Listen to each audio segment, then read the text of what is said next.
일단 이 다 아시는 분이니까 뭐 특별히 따로 소개는 안 드리겠습니다만 뭐 어쨌든 정임 선생님은 지난번에도 한번 해주셨고요.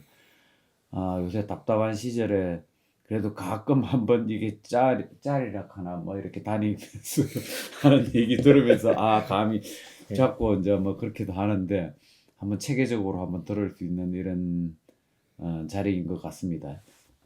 한번 이렇게 오늘 돌아가는 상황에 대해서 한번 그리고 이후 전망, 의료 전망 이런 부분에 대해서 한번 얘기를 들어보도록 하겠습니다. 예.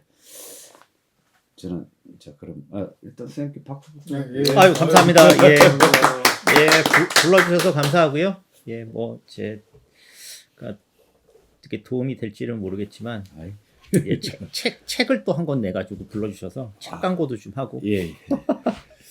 예, 그러겠습니다. 뭐 이미 사서 보신 분도 있으실 거고, 약간 타이밍상 그럴 수도 있는데요. 예, 이게 저 제목은 뭐 의료재난 시기의 공공의료인데, 오늘 뭐 주되게 말씀드릴 거는 윤석열표 구조조정의 향방과 공공의료와 이제 앞으로 운동의 어떤 전망에 대해서 좀 말씀드리겠습니다. 예, 이 책입니다. 일단 책부터 광고. 이게 제가 모 유튜브에 가서 책을 광고를 하고 책 제목을 이야기하지 않아 수많은 사람에게 욕을 얻어먹은 이유로 일단 책 광고부터 하고 끝날 때 또 한번 하겠습니다. 뭐 이거는 뭐 여기 계시는 선생님들이 더 잘하실 텐데 뭐 지금 상황이 이런 상황이 아닌가 뭐 이렇게 생각이 되세요. 의료 부분에서 특히나 이렇습니다. 이게 지금 완전히 지금 뭐 엉망진창이 됐는데 뭐 새롭게 뭔가 이거를 구축할 수 있는 상황이 전혀 아니게 된다는 게 이게 진짜 이상한 지금 상황이 벌어지고 있다. 모비드 심텀이 지금 발생하고 있다. 이렇게 저는 생각을 하고요. 윤석열 정부의 소위 4대 개혁에 대해서 저는 이제 한번 생각을 해봐야 되는데 윤석열 정부의 4대 개혁은 이제 첫 번째가 노동개혁이고 이거는 뭐 이전에 뭐 다른 선생님들이 더 잘 이야기해 주셨을 거라서 이거 뭐 그냥 간략하게 말씀드리고 교육개혁이 또 있는데 이것도 뭐 다 아시는 내용입니다. 근데 이제 교육개혁과 의료개혁의 연관성이 있다면 핵심적으로 이제 수월성 교육, 시장 경쟁 강화 이 맥락이 이제 둘이 같이 연결이 되어 있고요. 그리고 이제 나머지는 뭐 구조조정이나 뭐 이념 전쟁 부분이 있을 거고 그리고 연금 개혁은 지금 사실 모수 개혁이 끝났는데 이것도 뭐 아시는 분이 더 많겠지만은 얘네들이 어쨌든 더 내고 덜 받도록 계약하려고 했는데 이제 뭐 더 내고 조금 더 받도록 이렇게 지금 끝났잖아요. 더 내고 조금 더 받는 건데 이것도 저는 어처구니가 없다고 생각하는 사람이긴 한데 이건 프레임을 이렇게 잡았다는 거죠. 그러니까 이게 약간 트럼프 전략하고 비슷한데 더 내는 거는 기정사실이고 얼마나 조금 더 받냐 아니 그것도 못 받냐 가지고 싸우게 만들어서 마치 이 진보적인 더 내는 게 되게 진보적인 아젠다인 것처럼 바꿔놓은 거예요. 이게 어차피 언젠가는 고갈되는 거고 연금 개혁계 이제 저희 진보적 지식인들이나 전문가들이 항상 하는 이야기가 있지 않습니까? 이것도 결국은 그 연금의 어떤 그런 재정의 고갈 시기를 늦춘다는 것 자체가 사실은 이제 재정 관료들 그러니까 이게 그 국가에서 자본을 이제 금융 자본을 좌지우지하는 세력에 사실은 돈줄을 얼마나 유지시킬 건가 관련이 있는 거니까요. 이런 부분들이 이렇게 한국 사회에서 이렇게 엉망진창으로 되는 거는 저는 좀 웃기다고 생각합니다. 근데 이제 연금개혁과 관련해서 하나 말씀드릴 건 어쨌든 윤석열 일당은 여기다가도 이제 자동 조절 장치라고 해가지고 이제 연금을 삭감하는 장치를 이제 집어넣으려고 했는데 이제 그거를 요번에 못 막냐 막냐가 지금 이제 또 관건이 된 이상한 상황이고 아마도 집권하게 될 이재명 정부에서 자동 조정 장치를 받을 가능성도 저는 상당히 높기 때문에 이것도 지금 심각한 문제다. 그리고 이제 의료개혁은 윤석열이 이제 의료개혁을 사실 그렇게 막 강하게 주장하지 않다가 작년에 총선 전에 제가 작년 4월에도 이제 이 참세상 와서 한번 말씀드렸는데 이제 그 가짜 의료개혁 이제 내놓으면서 이 일을 시작을 했는데요. 이제 1년 정도 지나서 이제 역으로 생각해보면 이걸 왜 했을까? 첫 번째가 저는 이제 뒤에 좀 이야기하지만 이중 구조화를 하려고 했었던 거다. 그러니까 여기서 이야기하는 이중 구조화라는 거는 부자들이나 이제 지불 능력이 있는 사람들은 민영보험의 보장 체계로 가고 소위 필수 의료라고 하는 용어를 통해서 빈자들 노동자 서민들은 공보험에서 그냥 최소한 수준의 보장을 하자는 이제 이거를 획책을 했다고 저는 보고요. 두 번째는 이제 고도화를 어쨌든 하려고 했던 건데 여기서 이제 고도화가 사실은 병원의 고도화죠. 병원의 고도화니까 결국 구조조정인 거고 인력을 되게 효율화시키려고 했던 거고 끝으로 일종의 디지털라이제이션 되어 있는 이제 의료 서비스를 증가시켜서 새로운 시장을 창출하려고 했다. 이게 이제 저는 윤석열이 이걸 한 이유라고 생각을 합니다. 그래서 하나씩 제가 이제 말씀을 드리게 될 텐데 그리고 이제 근본적으로 윤석열 정부의 사회정책 방향은 뭐 작년에도 말씀드렸지만은 시장 경쟁을 늘리는 방식이고요. 돌봄이고 뭐고 다 시장의 확대를 이야기하는 거죠. 그러니까 뭐 윤석열 정부의 그 어떤 사회개혁 정책이나 사회 정책에 대해서 일부 그 복지 혹은 사회학자들 중에 보수 정부에서 그래도 뭐 의사도 늘릴 수 있고 뭐 보수 정부에서 뭐 그 공공 서비스를 더 이렇게 튼실할 수 있다는 그런 이전 따옴표 진짜 헛소리를 하는 사람들이 많았는데 저는 그걸 보고 이 레토릭에 속을 정도로 이렇게 한국 사회의 기본적인 그 전문가 집단이 대단히 허약하다.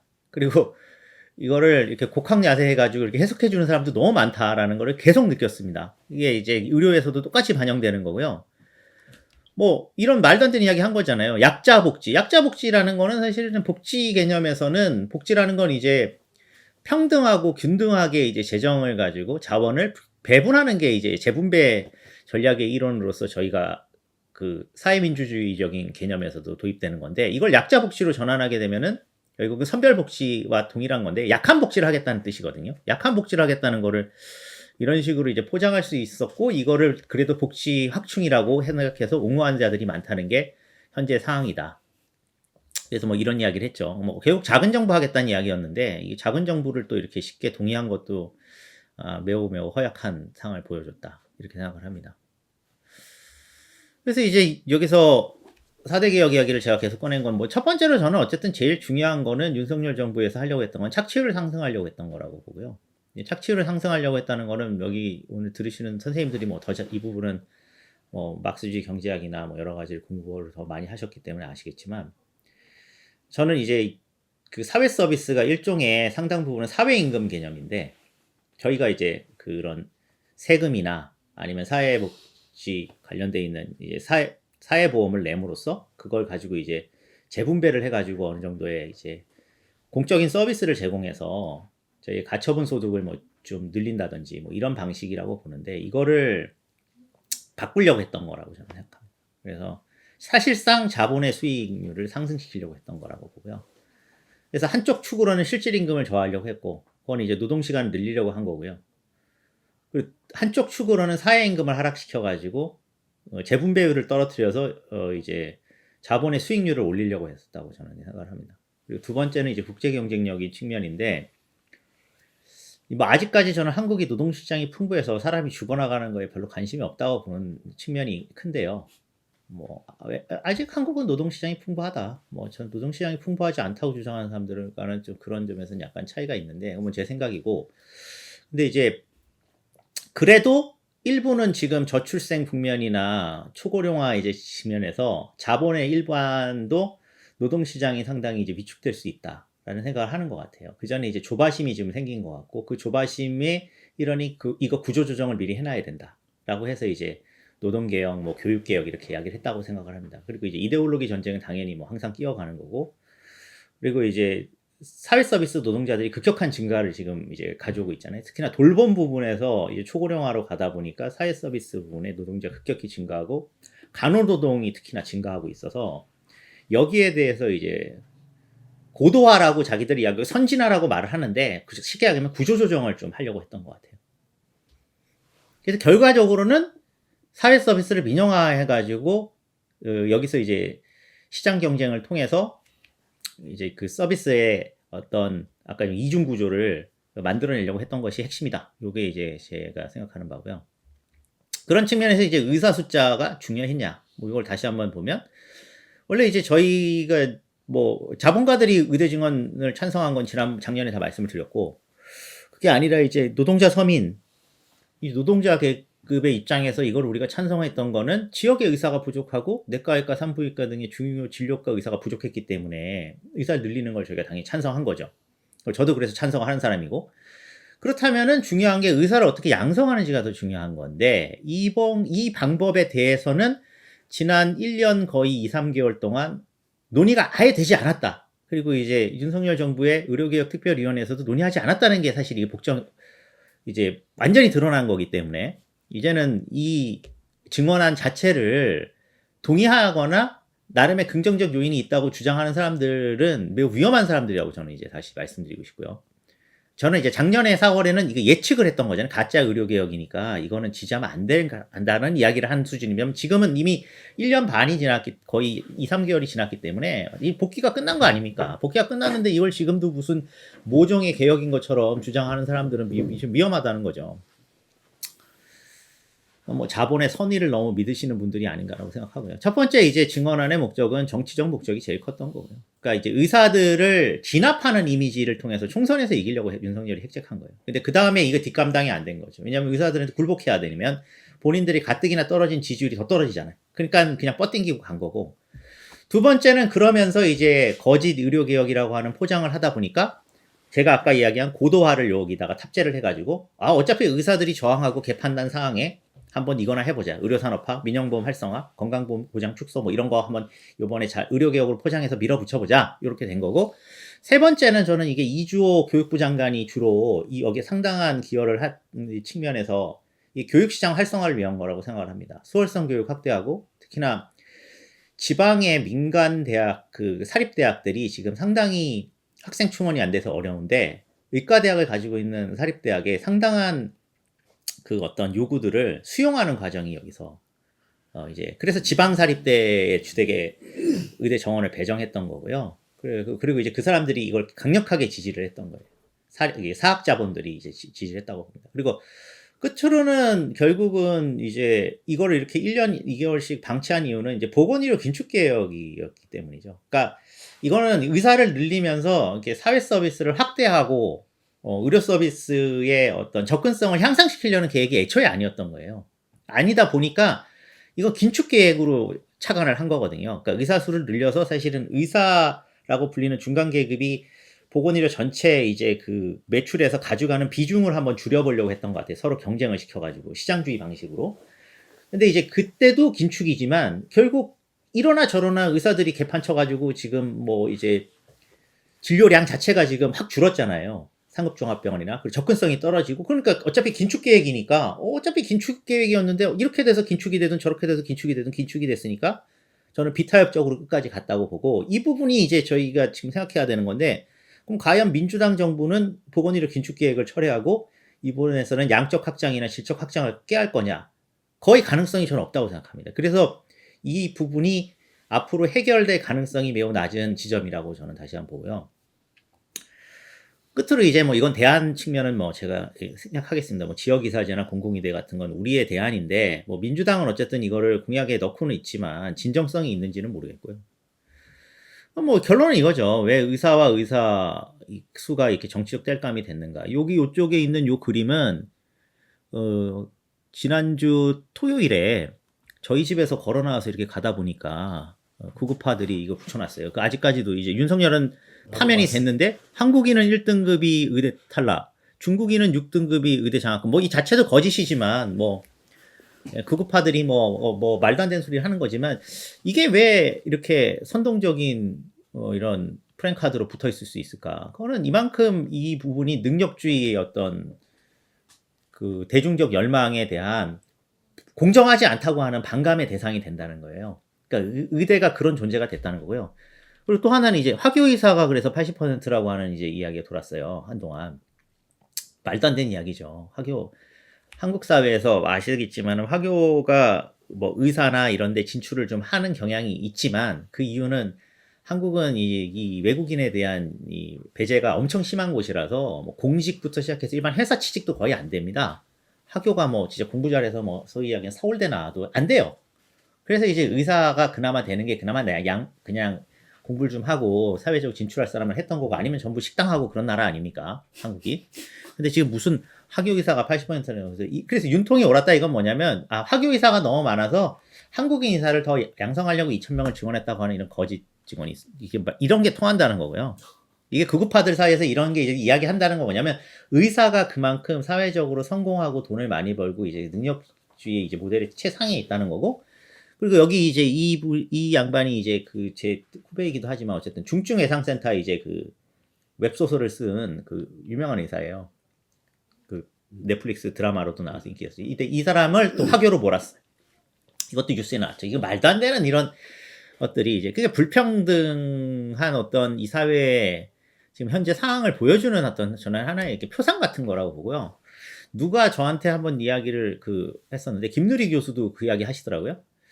2000년 이후에 의대가 이제 가장 공부 잘하는 사람이 가는 걸로 이제 되는 순간부터 한국의 어떤 불평등이나 사회 구조는 완전히 이제 망가졌다고 보는 게 맞다라는 거예요. 그런 걸 이제 대표적으로 보여주는 거고 의대 입시 광풍은 뭐 전에도 제가 이야기해드렸지만 이런 상황이고요. 예, 뭐 서울대 이공계열보다 뭐 월등히 높다는 거고 그리고 수의대가 지금 엄청나게 올라갔는데 이거는 뭐 제가 저번에도 한번 이야기해드렸지만 일단 이 자영업 그것도 이제 제한된 라이센스를 갖고 있는 자영업의 어떤 이제 선호도가 올라간다는 거고 그 이야기는 거꾸로 이야기하면은 노동자 일반의 그 사회적 지위가 하락했다고 저는 보는 게 맞다고 보거든요. 뭐 지금도 뭐 가끔 뭐 조선일보나 이런 헛소리 하는데 뭐 금융권이나 뭐 현대자동차 노동자나 이런 사람들 뭐 임금 높다고 그리고 친노동자적인 나름 진보 따옴표인 사람들조차도 뭐 정규직이 임금이 높다 뭐 이상한 소리를 많이 하시는데 그건 말도 안 되는 이야기고요. 왜냐하면 이건 상대적인 것이고 기존의 어떤 이 자영업 베이스의 어떤 이 초과 이익률이 너무 높다는 거고 그럼 노동계급의 그 사실 이 호주머니에서 이게 다 나가는 거 아닙니까? 이쪽으로 저희같이 이제 사회 서비스가 후진적이고 시장 중심적이면 그 이야기인 거는 결국 이쪽이 의치 한약수로 불리는 이쪽이 결국 그동안 잘 돼서 이렇게 됐다기보다는 이제 숙련 노동자들 자체의 대우가 저는 축소됐다고 보는 게 훨씬 더 타당하다고 보고요. 그래서 이제 뭐 의대 광풍 생기고 뭐 최근에는 뭐 이거 뭐 보니까 뭐 의대반 뭐 가느니 뭐 황소 입시니 뭐 초등학생들도 뭐 하고 있잖아요. 이런 어처구니 없는 나라가 된 건데 그 이제 이면이 윤석열이 이제 증언을 할 수 있었던 거죠. 그리고 실제로 자본의 의도는 제가 작년에도 말씀을 드렸지만 의사과학자를 양성한다든지 아니면은 이런 의료 기업가를 양성한다든지 이런 데 훨씬 더 관심이 많다고 봐야 됩니다. 사실 의사를 늘려가지고 얘네들이 가서 좀 비즈니스를 좀 더 했으면 좋겠다 뭐 이런 거고요. 그리고 실제로 윤석열 정부의 교육개혁특별위원회는 뭐 사람들이 잘 관심이 없으실 텐데 교육개혁특별위원회 같은 경우에 보면 지방의대에 그나마 있던 지역인재 전형도 법정 의무 비율을 폐지하려고 했어요. 그 이야기는 즉슨 뭐냐면 수월성 교육을 통해서 대치동으로 그 대표되는 사교육 시장의 어떤 욕구 사교육 시장이 지금 이제 작년에도 거의 1조 원 이상 팽창했는데 의대 2,000명 증원으로 이제 그쪽에 시장을 확대해 주려고 했던 것도 있다는 거죠. 그런데 실제에서 상황은 이렇게 됐습니다. 지금 이쪽에 보시면 이제 민주당 김윤의원실에서 보면 의료 공백 6개월간 초과 사망이 3,136명이라고 이제 지금 올해 발표를 했는데 이제 보면 이제 제일 나이 많은 사람들, 그다음 신부전, 그다음에 이제 신경계 신생물도 이제 암이죠. 이런 것들이 이제 사망을 많이 했다고 지금 봤어요. 6개월 동안. 이 숫자가 어느 정도 숫자냐면은 3,136명 하면 이제 체감이 안 되실 텐데 교통사고로 1년에 사망하는 숫자입니다. 저희가. 그러니까 교통사고 저희가 안전벨트하고 뭐 어쩌고저쩌고 막 하잖아요. 그런 거를 아예 안 하고 그냥 방치했을 때 생기는 일입니다. 음주운전 단속 안 하고. 그리고 요 위에는 뭐냐면 요거는 이제 국가 응급환자 진료정보망을 분석했을 때 이거는 이제 의료 대란하고 관련이 없어요. 2024년 11월에 결국은 치료 못 받아 사망한 환자라는 게 이제 저희가 이제 피할 수 있는 치명률이라고 따로 계산을 하거든요. 이 OECD 데이터 같은 걸 보면 한국이 좀 낮게 나오긴 하지만 연간 3,000명 정도가 일단 발생한다. 그리고 이건 주로 어디에서 발생하냐? 지방에서 발생하죠. 예, 지금 뭐 지방에서 발생합니다. 왜냐면 제때 뭐 심근경색에서 스텐트를 못 넣는다든지 뭐 이런 거죠. 근데 대부분은 노동 능력이 없는 사람들한테 발생한다. 그래서 이제 노동 능력이 없는 사람들은 이제 죽어도 된다. 뭐 이렇게 했다고 저는 이제 생각을 하고요. 작년에도 제가 이야기했겠지만은 경상의료비가 지금 가파르게 증가하고 있습니다. 한국은 이제 OECD 국가 중에 가장 경상의료비 증가율이 높은 나라고 지금은 이미 OECD 평균을 돌파했고요. 이게 얼마나 높은 건지 말씀을 드리면은 이미 이탈리아나 덴마크보다 지금 저희가 GDP 대비 경상의료비를 더 쓰는 거예요. 그럼 이탈리아나 덴마크는 NHS 무상의료예요. 둘 다. 우리는 무상의료도 아닌데 경상의료비를 이렇게 많이 쓰는 거예요. 그래서 경상의료비가 이렇게 올라가니까 이제 그나마 제조업이나 산업자본 일반에서는 상당히 이제 불안감을 느낄 거예요. 왜냐하면 이제 그 노동자들에 대한 이제 임금이 상당 부분이 이제 의료비로 빨려 들어가는 것이 현실이다 보니까. 그래서 저는 이제 이런 부분에 대해서 이야기를 꺼내기 시작했을 거라고는 생각하는데 그 방법이 이제 시장주의적 방식이었다는 거죠. 이건 이제 OECD에서 아예 이렇게 노골적으로 이게 정리한 게 있습니다. 저희가 이제 2006년에 4.85%, 5% 막 이렇게 쓰다가 지금 뭐 9.72는 2022년이고 작년 2023년 9.99, 작년 2024년은 10%가 넘었을 걸로 대부분이 생각을 하고요. 그래서 그렇게 이제 경상의료비가 증가하고 또 본인 부담금도 높습니다. 여기 보시면. 근데 이제 대응은 건강보험 긴축을 선언한 거예요. 윤석열은 이제 그러니까 이 총자본 입장에서 제가 봤을 때 윤석열 정부 같은 우파 이제 이 정부에서는 나머지 시장의 어떤 이 캐퍼시티 시장 부분을 건드리는 것보다는 공보험을 긴축해서 이 문제를 좀 해결해 보려고 했던 것 같아요. 매우 이상한 생각이라고 저는 생각하는데, 이 바보들이라고 생각하는데, 뭐 이건 바보들은 원래 뭐 윤석열 일당이 다 바보니까 뭐 정상적인 애들이 아니니까 뭐 더 그랬다고 보지만, 그래서 이제 필수 의료 및 재난 의료비 뭐 이런 거, 재난 의료비 부분만 뭐 이런 식으로 다 이렇게 잘라가지고 이렇게 줄일 거를 막 줄이려고 했어요. 그래서 많이 줄이지도 않았다고 생각합니다. 그래서 이제 제일 많이 나온 게 건강보험 재정 파탄론을 퍼뜨린 거예요. 첫 번째로. 뭐 문재인 케어가 시작된 지 5년간 뭐 이렇게 위기를 맞아서 누적 적자가 뭐 2030년에 뭐 678조가 됐거든요. 말도 안 되는 소리를 했습니다. 예. 건강보험을 뭐 지금 개혁하지 않으면 안 된다, 이런 식으로 했었는데요. 뭐 이 아래 요거는 제가 작년에도 말씀드린지 모르지만, 김건희 여사는 코바나 컨텐츠 대표이사 시절 직원들에게 월급을 다 주기 위해서 자기 월급을 최저임금 200만 원으로 낮췄고, 그래서 예, 그에 맞춰 직장 보험료를 성실히 납부하였습니다. 이게 왜 이야기 나오는지 아시죠? 이제 김건희가 이제 보험료를 최저 수준을 냈어요. 직장 가입자 보험료 최저 수준을. 근데 그걸 이제 대통령실에서 이렇게 설명을 한 거예요. 그러면 윤석열도 최저임금을 받으면 되잖아. 내가 그렇게 안 했죠. 웃기는 놈들이라고 생각해요. 근데 아무튼 이런 이야기를 이렇게 버젓이 대통령실 설명 자료, 이거 제가 조작한 거 아닙니다. 이렇게 냈을 정도로 제정신이 아닌 정부이긴 한데, 지금은 뭐 날라갔지만, 이런 진짜 무슨 초등학교 학생 수준도 안 되는 놈들이 이 정권을 잡아가지고는 이거를 이제 큰 틀에서만 듣고 이제 술자리에서 듣고 이제 이야기를 한 거죠. 그래서 그 다음에 이야기한 게 이제 저소득 취약계층 공격 중에 첫 번째가 이제 의료급여 정률제를 이제 지금 시행할 계획이거든요. 이거는 지금 그나마 윤석열이 친위 쿠데타 실패한 이후로 1월에 추진하려다가 보건복지부가 유일하게 지금 관료들이 안 하는 것 중에 하나입니다. 이것까지 했으면은 진짜 완전히 그냥 그 보건복지부를 박살을 내야 되는데. 그리고 이제 두 번째는 외국인이 이제 어쨌든 작년부터는 6개월 이상 체류해야 피부양자가 되게끔 이제 바꿨습니다. 이것도 이제 중국인 주로 동포 공격으로 이제 써먹은 거죠. 이것도 말이 안 되는 이야기예요, 사실.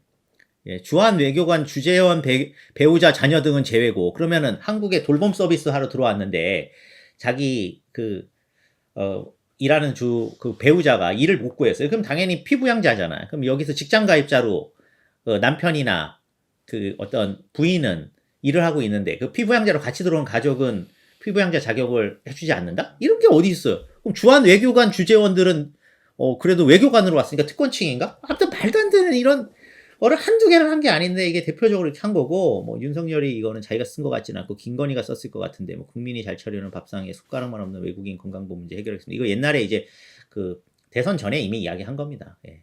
윤석열이 이런 걸 생각했을 거라고 요즘 거의 생각이 안 되기 때문에 김건희가 이제 나쁘다, 뭐 그 이야기고요. 그래서 이제 의료비 관리를 핑계로 드디어 이제 필수 의료 프레임을 이제 집어넣은 건데, 이것도 이제 지금 다 복귀를 해보니까 2023년 당시에 4월 4일이면 이미 집권하고 이제 1년이 좀 안 됐을 때예요.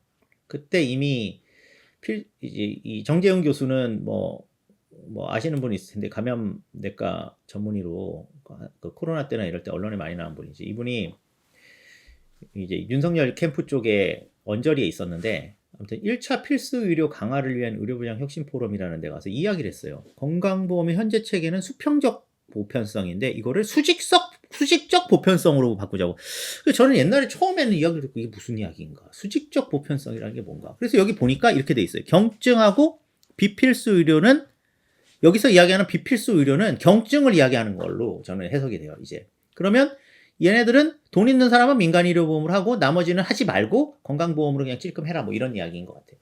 그래서 이게 누가 이런 이야기를 했을까라고 해서 이제 저희 그 보건의료단체연합에 전진환 선생이 이거 페이퍼를 다시 한번 보더니 민영의료보험 이제 이거는 그 유명한 2005년에 삼성생명에서 만든 이제 그 유명한 민영의료보험 페이퍼입니다. 그 당시에는 이게 파워포인트가 되게 예쁜 거였나 봐요. 이상하게 보이지만 이거 조작한 게 아니고요. 예, 2005년에 나왔던 건데 여기 보시면 메이저 리스크는 공보험에 하고 마이너 리스크 이게 잠깐만 경증 선별적인 거 이런 거는 민영보험 계약해서 하게 하자. 뭐 요게 이제 삼성생명의 생각이었던 것 같아요. 요것이 이제 윤석열 정부 들어서 노고라가 됐고 그리고 이제 필수 의료라는 걸 이제 이야기를 꺼냈는데 사실 필수 의료라는 단어는 전 세계에 쓰는 나라가 없어요. 제가 작년에도 이야기했지만 이거 뭐 에센셜 메디슨인지 베이직 메디슨인지 이거 뭐 그런 건 없죠. 그리고 필수 의료라는 것 자체를 사회적 합의로 정리하는 거잖아요. 그럼 우리나라의 필수 의료는 뭐냐? 건강보험 진료가 필수 의료죠. 그것까지는 우리가 사회적 합의가 돼 있는 거잖아요. 사회보험으로 운영하는 거. 근데 이제 이 이야기를 꺼내면서 이제 난장판이 된 거예요, 사실. 그리고 이 필수 의료라는 단어를 제일 처음에 사용한 건 문재인 정부 때. 문재인 정부 때 이 이야기를 왜 시작한 거냐면 공약사항은 공공병원을 늘리겠다고 했는데 공공의료 계획을 들어가서 보니까 공공병원 늘리고 쉽지가 않지. 특히나 이게 기재부 관료들이 돈 없다, 뭐 효율 떨어진다 하니까 그러면 민간의료기관도 공공의료기관이 하는 필수 의료를 하면 거기다가 지원을 해주겠다. 이렇게 바꾼 거예요. 그리고 윤석열은 그거를 사실 확장한 거예요. 뭐 공공 뭐 의료 수가를 올려주겠다. 뭐 공공 정책 수가를 만들겠다. 필수 의료 다 똑같은 이야기입니다. 사실. 그냥 멀쩡한 건강보험 놔두고 이거를 건강보험은 긴축할 생각이니까 나머지에 대해서 선별적으로 뭔가를 하려고 이제 시도를 한 거죠. 이 학술적인 행정적인 용어도 아니고 이건 폐기해야 되는 용어라고 저는 봅니다. 그리고 필수의료 단어 제일 좋아했던 게 누구냐면 의사협회입니다. 의사협회가 문재인 정부 때 필수의료 나오자마자 아주 그냥 쌍심지를 켜고 이야기를 했어요. 아, 민영의료기관도 필수의료 하니까 돈 더 달라. 수가 올려달라. 이렇게 이야기가 나온 거죠. 근데 이제 이 의료개혁 대란 속에 유일하게 얘네들이 추진한 게 이겁니다. 요거는 이제 2024년 8월에 이미 1차 의료개혁 실행 방안을 냈거든요. 거기에 이제 가장 재밌는 게 여기 신규 실손보험 상품 구조개혁, 뭐 주요 포탈 연계 이것도 황당하지만 여기서 요것만 보시면 돼요. 가입자가 아닌 의료기관이 진료비를 보험사에 청구하고 할 수 있고 심사하게 돼 있고 그 다음에 보험사와 의료기관 간 의료기준 가격을 협의할 수 있고 심사도 보험사가 한다. 이게 무슨 이야기냐? 이런 거죠. 삼성생명이 삼성서울병원과 도수치료나 1인실을 5만원, 뭐 10만원 이렇게 계약할 수 있는 거예요. 미끼 상품으로 할 수도 있고 그리고 얘네가 진료 제대로 했는지는 보험사가 심사를 해서 지급하는 거예요. 그럼 이렇게만 들으면 이게 무슨 이야기인지 잘 모르실 수 있는데 이것은 바로 여기 있는 이겁니다. 옛날에 이것도 똑같이 2005년에 삼성생명이 하려고 했던 건데 요거를 가자는 겁니다. 실손보험이. 이렇게 하는 나라가 있죠. 미국이 이렇게 하는 거죠. 민영보험사가 병원하고 계약하고 그래서 청구, 심사 후 지급 이렇게 하는 거고요. 그리고 이제 지금 얘네가 이야기하는 거는 병원과 연계된 부분 경쟁형으로 나가자는 이야기입니다. 현재가 실손보험이 있어서 정부의료체계에 연계되어 있는 여기잖아요. 그러니까 삼성생명이 사실은 정부보험을 대체하는 포괄적 보험으로 가고 싶었던 거거든요. 노무현 정부 때. 노무현 정부 때 이거 해주려고 했었죠. 사실 기재부 관료들이. 근데 저희들이 싸워서 이걸 막은 거예요. 의료민영화라고. 요거를 지금 하려고 했던 거예요. 윤석열 정부 때 의료대란에. 누구도 막 모르는 듯 이거를 이렇게 끼워 넣어가지고 이렇게 하려고 했던 거죠. 그러면서 이제 우리 대한의사협회는 더 넉나간 사람들이 모여 있으니까 여기서 아예 이 토론회에서 이렇게 하거든요. 보험료 적게 내면 공공의료, 많이 내면 민간의료 받는 등급제를 도입하자는 이야기까지 했어요. 대한의사협회 의료정책연구원에서.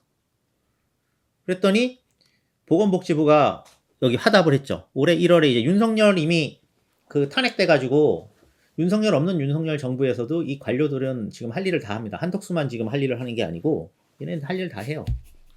여기 보시면 일반 질환자와 중증 질환자를 구분해서 급여 자기 부담률을 차등하겠다. 이거 언뜻 들으면 무슨 이야기인지 잘 모르시죠. 결국은 보편적인 그 평등한 의료 서비스를 제공하는 게 아니라 자기 부담률을 차등화해가지고 지불 능력이 있는 사람들은 이제 일반 환자들은 의료 서비스 이용하는 건 놔두고 나머지는 가지 말라는 이야기. 이거를 민영보험 상품에서 구획화까지 해주겠다고 지금 나선 거예요. 실손보험 개혁 방안 이제 1월 9일에 나오고. 그 다음 여기 관리급여를 또 신설하겠다고 해서 이것도 포장은 어떻게 되냐면 비급여의 가격을 결정해서 비급여를 투명하게 관리하겠다고 말을 했는데 그게 아니죠. 여기서 이야기하는 집중 관리가 필요한 비급여가 대부분 뭐냐면 건강보험에서 절대 보장할 이유가 없는 것들입니다. 뭐 도수치료, 뭐 체해 충격파 같은 것들. 전 세계 어느 나라에서도 보험 안 해주는 거. 이런 걸 이제 관리급여라고 하는 별도의 가격을 형성시켜주는 건데 이렇게 되면 민영보험사가 자기가 가격을 결정하지 전에 미리 건강보험에서 국가에서 민영보험사의 주된 상품이 되는 10대 비급여를 관리해주는 거죠. 이게 어떻게 저는 비급여 대책인지 알 수가 없고 비급여 가격 결정하는 거는 민영보험사 손해율을 저는 낮춰주는 것밖에는 효과가 없다고 보는 거거든요. 만약에 이걸 제가 작년에도 이야기했지만 진짜 할 거면 일본처럼 아예 비급여랑 급여를 혼합하거나 병행진료를 못하게 하는 게 원칙인데 그렇게는 못하는 거죠. 왜냐면 그렇게 했을 경우에 의사들도 지금 뭐 반발하겠지만 그거보다 제가 봤을 때는 이 비급여 시장을 운영하는 민영보험사도 반발하고 그 다음에 이 신의료 기술 그 다음에 이 비급여 약제 뭔가 수액 이런 회사들 다 반발합니다. 그러니까 이 낭비 부분에 지금 남아있는 걸 이렇게 비즈니스하는 모든 자본들이 다 반발하는 거죠. 근데 민영보험은 아시다시피 되게 불평등성이 심해요. 왜냐면 저소득층으로 이제 이걸 봤을 때 미가입 세대가 되게 높아요. 지금 4천만 명이 가입해 있는데 가구 수로도 거의 대부분 가입됐다고 말하지만 저소득층이 가입돼 있지 않아요. 그러니까 그 민영보험 활성화는 불평등한 의료 공급을 자아낼 수밖에 없다. 그리고 이제 보장률이 실제로 떨어졌습니다. 그래서 이게 윤석열이 해서 이제 문재인 정부 때 MRI, CT 그 보장성 강화 계획을 철회한 다음에 2023년에 곧장 65.7%, 64.9%로 0.8포인트나 떨어졌는데요. 이게 65.7%가 얼마나 낮은 건지는 뭐 작년에 보셔서 아시고 뒤에 조금 더 보여드릴 거고. 그래서 목적을 이뤘는지를 보니까 어쨌든 의료 대란이 나서 건강보험 긴축을 해내는데 성공을 했어요. 건강보험료가 지금 많이 남았습니다. 흑자를 계속 보고 있죠. 이 초고령화 사회에서. 병원 이용을 특히나 상급종합병원 이용을 자제한 건데 상급종합병원에 작년에 진료량과 상관없이 2조 3천억에 지금 지원을 했거든요. 건강보험을 통해서. 이것도 재밌어요. 건강보험을 통해서 이게 한다는 게 말이 안 되지. 일반회계를 해야 되는데 그렇게 했음에도 불구하고 건강보험에서 흑자가 났다는 거는 이제 지금 이 전략 자체가 긴축으로서는 나름 자본이 크게 지금 위협을 느끼지 않는다라는 걸 재차 말씀드리고 있습니다. 물론 지속 가능성이 없죠. 이제 의사들이 계속 안 나오면. 그래서 경상의료비 증가를 이중구조로 해소하겠다고 했다는 거예요. 정부 의무 지출 비중을 높여서 원래는 민간 의료 지출을 줄이는 게 정상적인 이제 국가의 패턴이거든요. 근데 이렇게 안 하고 낮은 공공 지출을 더 낮추고 이걸를 쥐어짜면서 저소득 취약계층이나 이제 재생산을 시키지 않아야 되는 비숙련 노동에 대해서는 이제 다 버리고 가기로 저는 정한 정책이라고 봅니다. 그래서 이제 투티어 메디컬 케어를 이제 고착화하는 것이 윤석열 정부의 본질이라고 저는 생각을 하는데, 그럼 이제 여기서 하나 이제 다들 제가 이야기를 하면, 근데 다른 이제 그러면 유럽의 그런 어떤 자본주의 국가들이나 이런 데는 왜 이렇게 안 하느냐? 그런 측면에서는 저는 왜 이렇게 할까에 대해서는 하나 유일하게 생각나는 게, 한국의 그 제조업이나 산업자본이 금융자본부터 시작해서 재벌 형태라서 이 서비스 산업에 많이 진출하고 있는 것도 영향이 있는 것 같아요. 대표적으로 삼성이 삼성생명 가지고 있고, 또 하나는 삼성 반도체만 가지고 있으면 아마 TSMC처럼 계거품을 물었을 거예요. 만약 이런 식으로 한다고 하면. 지금 이제 대만의 TSMC가 노동자 임금이 우리보다 이제 그 명목 임금은 훨씬 낮아요. 근데 실질 임금은 제가 계산은 안 해봤는데, 대만의 의료복지나 교육복지 수준을 감안하면 그 갭이 확 줄어들 거라고 보거든요. 그러니까 TSMC 같은 회사는 절대로 이거를 용인할 수가 없습니다. 한국같이 이렇게 하는 거는. 그렇지만 삼성 대표되는 이제 한국의 재벌인 첫 번째인 삼성이나 현대 같은 데들이 다 이런 보험 자본을 가지고 있고, 두 번째는 병원도 가지고 있고, 그 다음에 의료기기나 약품 비즈니스도 한다는 거예요. 그러니까 이 부분을 축소시킬 생각이 없는 거죠. 그래서 뭐 재벌 체제의 어떤 독특한 기형적인 어떤 그런 결론이 아닌가? 왜냐면 이게 산업자본이나 이게 BMW, 벤츠 이런 데가 독일의 그 의료보험이나 이런 것들에 대해서 나름 친화력이 있거든요. 그렇게 해서 이제 노동자들, 숙련 노동자들 재생산이라든가 아니면은 그 평균 임금 같은 것들을 많이 올리지 않아도 유지가 되게 만드는데 한국은 이게 아니라는 거지. 그럼 이게 왜 이러느냐? 또 하나는 이 기업들이 사실은 이 사회보험료의 기여율이 너무 낮다는 거예요. 그러니까 일반 회계라고 불리는 재경부 관료들의 정부 재정 지출 자체가 보험료에 너무 낮고 이 구조 자체가 수익자 부담 방식으로 되어 있는 거지. 그러니까 우리는 전체 아까 이야기한 작년에 100조 정도가 되는 건강보험료 수익에 그 국고지원 금액 11조를 제외한 나머지의 88%가 직장 가입자입니다. 이미. 지금 막 지역 가입자 이야기를 막 꺼내면서 뭐 퇴직한 무슨 집 하나 있는 사람한테 보험료를 많이 격리, 그거는 이제 곁다리 이야기고 이 건강보험 재정의 대부분을 이제는 직접 그 노동자들이 임금 노동에서 지금 내고 있어요. 거의 그 민영보험 수준하고 저는 비슷한 수준이라고 봅니다. 일본이나 대만이나 이런 나라들하고 완전 비교도 안 돼요. 근데 앞으로 이 지속 가능성이 있을지는 모르겠습니다. 그래서 이제 아까 제가 잠깐 이야기한 대로 가계 최종 지출에서 의료비가 지출하는 비중은 한국이 가장 높다. 예, 이게 지금 이쪽에서 잘 안 보이실 수 있는데 6.1%로 엄청 높습니다. 한국 1위. 이 뭐냐? 아웃 오브 포켓 직접 의료비가 높다는 이야기는 역으로 이야기해 보시면은 내가 한 달에 예를 들어서 임금 노동자가 500만 원을 벌었다라고 했을 때 우리는 이 OECD 평균 3.3%랑 이 6.1%에서 3% 정도 차이라면은 15만 원을 사실 의료비로 쓰기 때문에 다른 부분에 지출할 여력이 더 떨어지는 거지. 그러니까 가처분 소득을 15만 원을 깎아먹은 거예요. 이렇게 이야기하면 이해가 쉬우실 거고요. 이 금액을 실제로 환산했을 때가 약 35조 정도가 나옵니다. 요것만. 통계, 제가 이건 최근에 한번 다른 선생님들하고 몇 번 계산해 봤는데 35조 정도가 우리가 이제 노동자들이 실제로 노동 임금에서 다른 나라에 비하면 그런 거고, 그리고 가까운 이제 우리 윤석열이 사랑하고 한국의 극우파들이 사랑하는 일본이나 미국하고 비교를 해봐도 말이 안 되는 수준이라는 걸 알 수 있을 거예요. 3.3%가 문제가 아니고요. 이런 나라들은 2.4% 정도 직접 지출합니다. 왜냐하면 이거 캡이 다 있어요. 미국이 민영보험 천국이라서 어쩌고 저쩌고 안 하지만은 여기는 이제 죽을 사람은 다 죽고 가입 안 한 사람들은 뭐 그러듯이만 노동자들은 가계 직접 지출해서 2.8%. 왜냐하면 미국에서 노동자라는 거는 민영보험에 가입이 연동이 되니까. 뭐 미국이 좋다는 이야기는 아닌 거는 이해해 주시고요. 뭐 보장 수준이 낮은 건 작년에도 말씀드렸으니까. 그래서 이제 엉망진창 보장 수준 이렇게 여전히 유지하고 있고, OECD 국가에서 입원 보장률을 봤을 때 가장 중요한 게 입원 보장률인데 우리보다 낮은 나라는 뭐 브라질, 멕시코, 브라질은 OECD 국가도 아니죠. 멕시코, 그리스 뭐 이 정도입니다. 뭐 어쩌자는 건지. 그래서 이제 의료비 폭등의 이득은 누가 보고 있느냐? 이게 계속 말씀드리지만 가처분 소득 떨어뜨리고, 그러면 이제 이 민영 부분, 높은 민간 부분에서 이득을 거두고 있는 자들이 있는데, 첫 번째 민간보험. 민간보험 시장이 엄청 확장되고 있죠. 실손보험사들로 대표되는 거. 두 번째 제약기업들. 뭔가 쓰레기 같은 약들을 많이 팔아먹고 있고, 의료기기. 이 뒤에 조금 제가 에피소드로 재밌으라고 몇 장 넣은 게 있고, 그리고 여기 이 시장 치료적인 의료 공급자. 그러니까 제가 만약에 개원을 한다. 그럼 너무 좋은 나라지. 이게 한국에서는 그래서 의대가 인기 있는 거예요.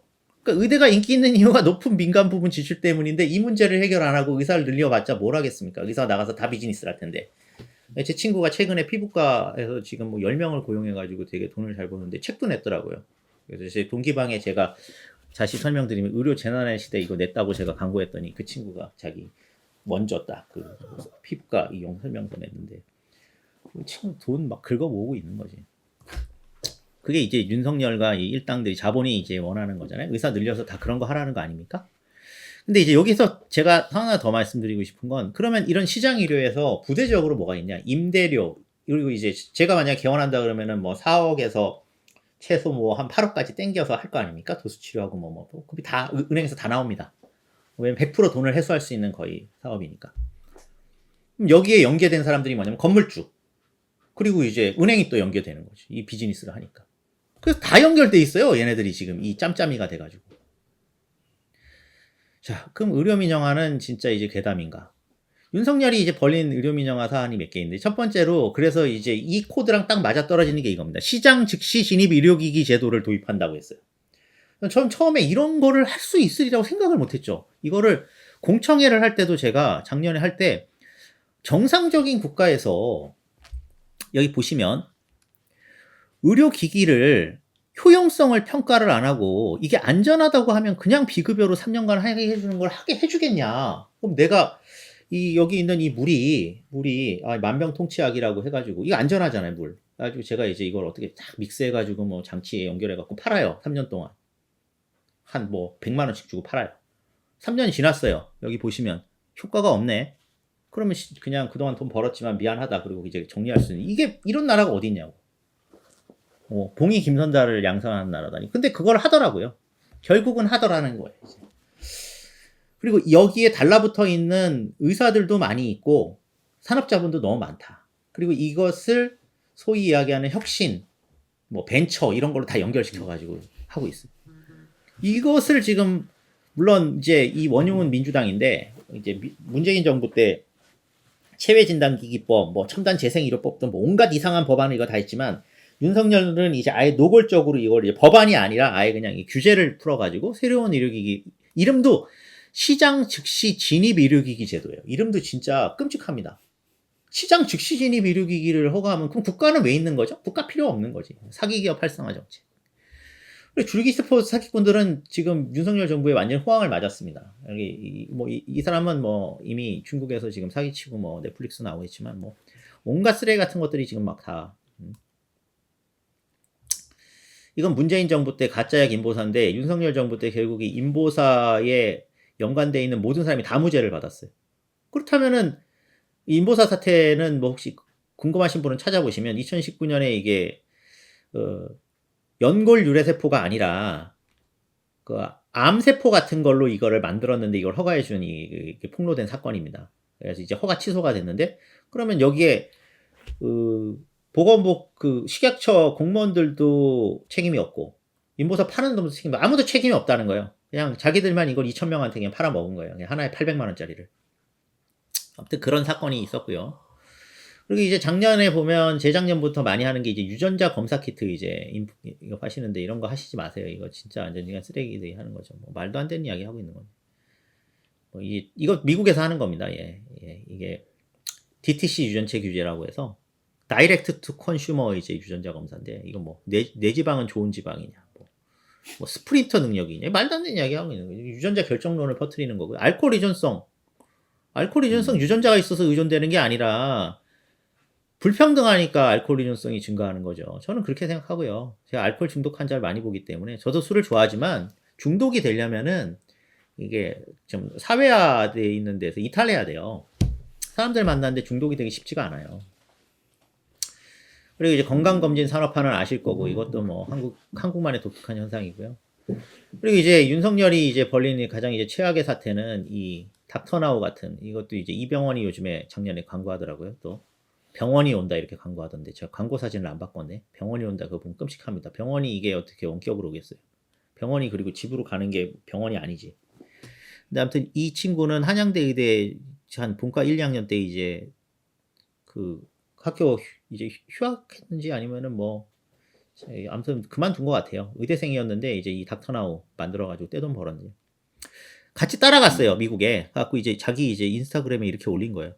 대통령께서 직접 말씀하신 것이 기억이 납니다. 벽을 깨고 연결한다는 것은 국민을 위해서 지대추구와 기득권을 깨는 것이다. 정보가 모든 사람에게 오픈되고 누구나 비용을 안 들이고 이 정보에 접근할 수 있게 되면 저절로 이 카르텔은 깨진다. 무슨 소리인지 모르는 소리를 얘도 같이 하면서 여기서 이야기하는 기득권은 이제 이 의사들이나 원격의료 반대하는 의사들이나 뭐 이런 걸로 저는 보이는데 이런 넉나간 인간들이 이제 해서 지금 이제 이 배달의 민족이나 카카오택시 비슷하게 이제 중개업으로 이게 많이 진입을 했다는 거고, 그래서 이제 불필요한 비급여 약재를 이제 많이 팔아먹고 있는데, 작년 국감 때 밝혀진 거는 이 배달의 민족하고 비슷하게 이 닥터나우도 그 약품 도매상을 차렸어요, 자회사로.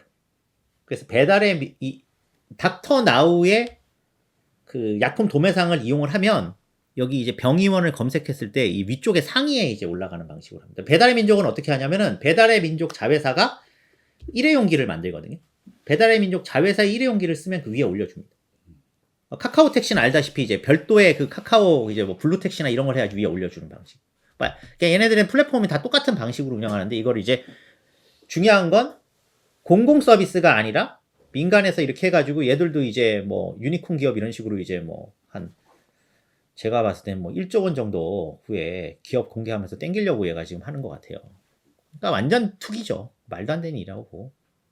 그리고 윤석열 정부에서 이제 더 기가 막힌 거는 뭐 이건 다 아시는 작년에 제가 이야기했는지 모르겠는데 원래 의료기관 진찰료의 30%를 가산을 해줬거든요. 전 세계 어떤 나라에서도 비대면 진료를 하는데 30% 가산해준 나라는 없어요. 깎아주지. 비대면을 갔는데 30%를 더 가산. 이것도 건강보험료에서 나가는 겁니다. 근데 이제 이렇게 하면서 약국에서 반발을 했어요. 이제 약 배송이 막 들어오고 하니까 동네 약국이 또 안 되잖아요. 그러니까 약사회를 달래려고 약제비를 30%또 이렇게 늘려줬어. 약제비를 30% 늘린다는 게 무슨 이야기냐? 비대면으로 약 처방전을 받았는데 비대면으로 받은 약 처방전을 가지고 약국에 가면 조제료가 30%가 더 나오는 거예요. 무슨 어쩐 기준인지 아무도 알 수가 없고 유일하게 여기에 담겨 있는 함의는 비대면 진료 활성화하려고 했던 거지. 우리 30%돈 더 줄 테니까 비대면 진료 해. 뭐 그렇게 이야기했다고 저는 봅니다. 그리고 이거를 건강보험정책심의위원회나 이런 이제 각종 저희 사회적 거버넌스에서 이게 그냥 통과가 됐다는 것도 웃겨요. 그러니까 이미 이 자본의 어떤 이런 민영화 방침이나 영리화 방침에 대해서 우리가 이제 공식적인 어떤 결정 구조나 건강보험 통제 구조에서는 이미 다 작동이 안 된다는 걸 보여주는 거죠. 플랫폼 장비 비용 이거 결국은 다 그 건강보험에서 나가는 거예요. 이렇게 되면. 그리고 이제 의료 합법화에 배팅한다고 하는 거는 이제 대부분 사모펀드가 여기서 이제 돈 받아 처먹는 거고요. 뭐 인공지능은 뭐 원래 아직까지는 의료에서는 엄청 진짜 입증이 된 바가 없습니다. 결론을 이야기하면 뭐 이거 질문을 하면 답이 다 다르게 나온다 이야기 지금 하려고 했던 거고요. 그리고 이제 혁신 의료기기라고 하는 거를 작년에 이제 해가지고 윤석열 정부 때 이제 디지털 의료기기는 그 디지털 예외주의라고 해가지고 디지털 부분은 기존 규제로 하면 안 되고 예외니까 빨리 통과해 주자고 해서 첫 번째로 나온 게 이제 수면 앱을 허가를 해줬거든요. 건강보험으로. 수면 앱 어떻게 쓰는 건지 봤더니 이거 건강보험료로 하는 건데 제가 이제 잠을 못 자요. 그러면은 이 수면 앱을 깔면 한 8시부터 이제 10시에 자야 된다고 알려줍니다. 그게 이제 혁신 의료기. 스마트워치로 우울증 치료하는 거는 이제 이것도 자는 시간도 알려주고요. 그리고 말벗을 해줘요. 시리 같은 걸. 내가 우울해. 스마트워치야. 그러면 이제 스마트워치가 우울하지 마세요. 뭐 이런 거죠. 이거는 이제 여기 제가 그래서 두 가지 이 사기 MC 스퀘어랑 비슷한 건데 여기 MC 스퀘어 다 아시죠? 예, 제가 거의 MC 스퀘어 마지막으로 하니까 띠디디디디 해갖고 이제 여기 보면 서울대 옛날에는 이제 요즘으로 하면 이게 의대 입학생이 나올 텐데 근데 서울대 수석 합격생이 이제 여기서 했고 또 조중훈 씨 또 이제 여기서 해가지고 집중력의 차이로 이제 뭐 할 수 있다는 말도 안 되는 이제 이걸 한 건데 이거는 이제 당시에는 의료기기가 아니었죠. 이제 얘들은 건강보험으로 해서 들어오는 거예요. ADHD가 원만하게 생활할 수 있는 걸 이렇게 3D 모니터를 하면 된대요. 그래서 제가 ADHD가 더 생길 것 같은데 막 그거 하고 있으면 막 이제 혼동될 거 아니야 현실이랑 이해가 안 되는 거예요. 이거 논문이 있나 찾아봤더니 논문은 없어요. 근데 온갖 거를 다 이 3D 가상현실로 하려고 했더라고요. 사실 시도를 뭐 사기의 그 어떤 그 심도는 우리의 이 생각을 완전히 뛰어넘어요. 제가 최근에 많은 걸 경험했지만. 그리고 개인 건강정보 민영화를 이제 윤석열이 하려고 했죠. 이거는 뭐 다른 부분은 보시고 윤석열이 이제 어떤 미친놈인지를 여기 보시면은 여기 이제 이 당시에 이 이야기를 했습니다. 이것도 작년에 제가 이야기했을 텐데 한 번 더 읽어드리면 제가 개인정보보호위원장을 임명할 때 환경부 장관을 임명할 때 여기와 계시지만 이분들이 무슨 개인의 정보보호니 환경에 대해서 보호주의자라면 저는 이분들을 임명하지 않았을 것입니다. 그래서 이런 미친놈이죠 사실. 이것만 봐도 그때 당장 탄핵시켰어야 되는데 좀 너무 어처구니가 없어서 한 번 더 읽어드렸고요. 개인정보는 다 돈이라고 이제 이 사람이 술 먹고 이제 들은 거예요. 개인정보보호라는 거는 동의 없이 못 쓴다 그러면 언제 동의 받았습니까? 그러면서 데이터가 다 돈입니다 이제는. 그러니까 데이터가 돈이라고 막 술 먹으면서 계속 이야기를 한 것 같아. 옆에서. 데이터가 돈이죠. 자본에게 돈이지. 우리한테는 돈이 아니고 착취당하는 거예요. 그래서 실제로 어떻게 보험사가 청구했나가 보니까 보험사가 건강보험공단에다가 연구 목적이라고 하면서 환자의 키, 몸무게, 수술 기록까지 다 요구했어요. 이게 작년에 밝혀진 겁니다. 근데 건강보험공단에서는 그나마 이걸 막았다는 건데 심평원은 다 줬습니다. 큰일입니다. 큰일. 그리고 이제 작년 9월에 이제 서비스 산업 활성화를 위한 30대 규제 개선 과제를 이제 한국경제인협회에서 냈는데 이 사람들 되게 꼼꼼해요. 법안 이제까지 신구조화 딱 해갖고 딱 내더라고요. 이제. 그러니까 그만큼 이제 자본은 명확하게 이제 자기들이 설계를 다 해서 이제 작업을 하는데 그 중에 이제 중요한 게 사실 서비스 산업 발전 기본법이라는 건데 이건 민주당도 옛날에 동의하는 법이죠. 문제의 법입니다. 이 법을 29번째에 넣긴 했지만 제가 재차 말씀드리는 건 중요한 거는 한국 사회에서 어쨌든 서비스 쪽이 산업이고 돈벌이를 해야 된다라고 생각하는 생각을 이제 이 재경부 관료들과 금융자본이 가지고 있다는 거고 그 중에 이제 핵심이 의료고 서비스산업발전기본법이 원래 박근혜 정부 때 통과될 수가 있었는데 의료 부분을 제외하는 조건으로 근데 기재부가 반대했어요. 의료 부분 제외하면 우리 안 하겠다. 그래가지고 아직까지 안 되고 있는 겁니다. 그리고 뭐 노인 복지주택 내 의료행위 건강관리 서비스 제한 이것도 웃기는 거죠. 이제 그냥 자기네들이 그냥 아무나 데려다가 건강관리 서비스로 이제 노인 복지주택 뭐 요양원 이런 데서 돈벌이를 할 수 있게 해달라고 한 거고요. 그리고 이제 본격적으로 여기 보시면 원격 의료를 이제 허용해달라고 하는데 이건 뭐 근데 이 아래 보시면 이제 얘네가 진짜 꼼꼼한 게 약사법의 의약품 판매 장소 제한 예외 조항이 뭐냐면 택배로 약을 보낼 수 있게 해달라. 그러면 이제 완전 패키지가 완성되는 거죠. 집에서 띡 클릭해가지고 택배로 집에 이거 큰일입니다. 그리고 이제 첨단 재생의료 저위험도 시술에 대해서는 연구 계획 승인 절차를 아예 면제하지. 이것도 언뜻 들으면 무슨 소리인가? 그러시네요. 첨단 재생의료가 아까 이야기한 줄기세포입니다. 줄기세포가 근거는 없어요. 근데 저위험도라는 게 뭐냐면 안전하겠죠. 나름. 안전하면 그냥 연구 계획 없이 그냥 사기쳐. 이런 거예요. 뭐 지금도 제 환자들 중에 뭐 척수 손상 환자라든가 뭐 마비가 심하면은 유일하게 막 지푸라기처럼 잡고 싶은 게 줄기세포입니다. 그거를 연구 계획도 없이 그냥 하게 해주겠다는 거예요.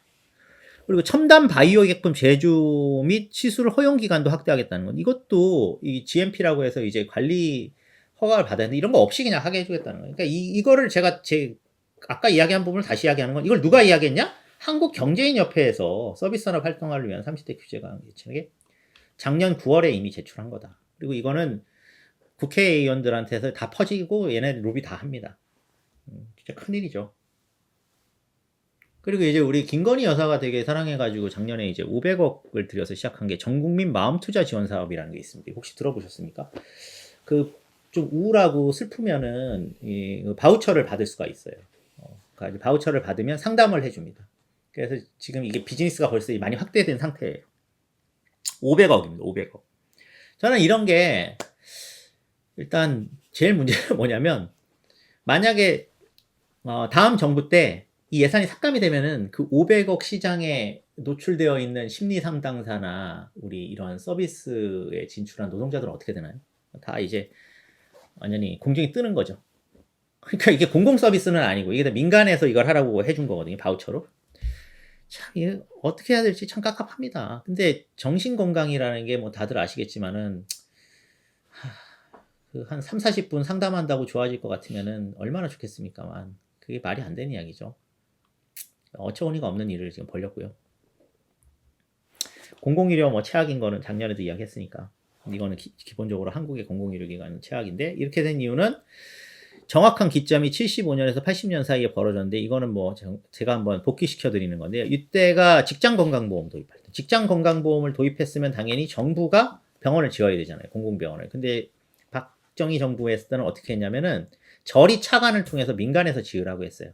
그때 이미 신현학이랑 이 일당들이 의료 서비스는 민간에서 활성화해서 돈벌이를 해야 되겠다라고 생각을 했던 걸로 보시면 되고요. 그 기조를 한 번도 벗어난 적이 없다.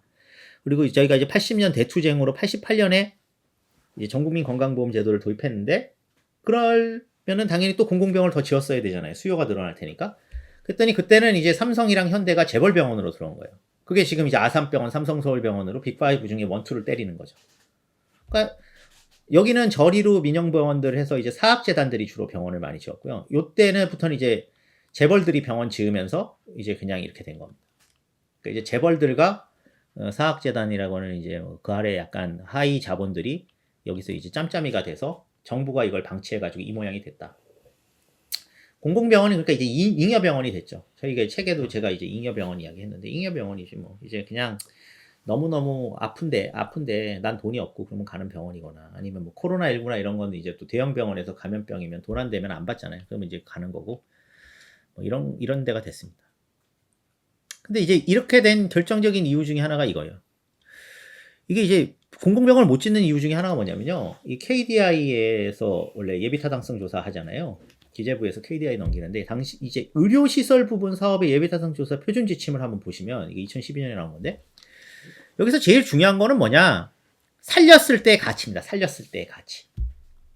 그 살렸을 때의 가치가 가장 높은 나이대는 여기서 보시면 40에서 44세. 연령대 평균 시간 가치가 가장 높고. 근데 이제 이게 내원 일수랑 계산을 했을 때는 가장 높은 거는 50에서 54세입니다. 그래서 제 나이 전후가 이제 가장 자본의 입장에서 살렸을 때 유용하다고 보이는 거고요. 왜냐하면 이제 노동 능력이 있으니까. 여기서 보시면 85세 이상은 살릴 필요가 없어요. 이거는 살릴 필요가 없고. 그럼 어떻게 되느냐? 지방에 이제 노인들만 많이 있는 지역에는 절대로 병원을 세울 수가 없습니다. 병원을 세울 이유가 없는 거지. 이 예비타당성 조사를 통과할 수가 없어요. 그리고 이쪽에 보시면 이제 노동자 연평균 임금도 이제 여기 나오잖아요. 20세에서 75세를 돌파하는 그러니까 이 아래 애들은 어차피 0세에서 1세를 넘어가면 대부분 그때부터는 이제 애들은 다 살아남으니까 이제 이건 예전에 이제 그래서 0세에서 1세를 아주 한국이 방치한 나라거든요.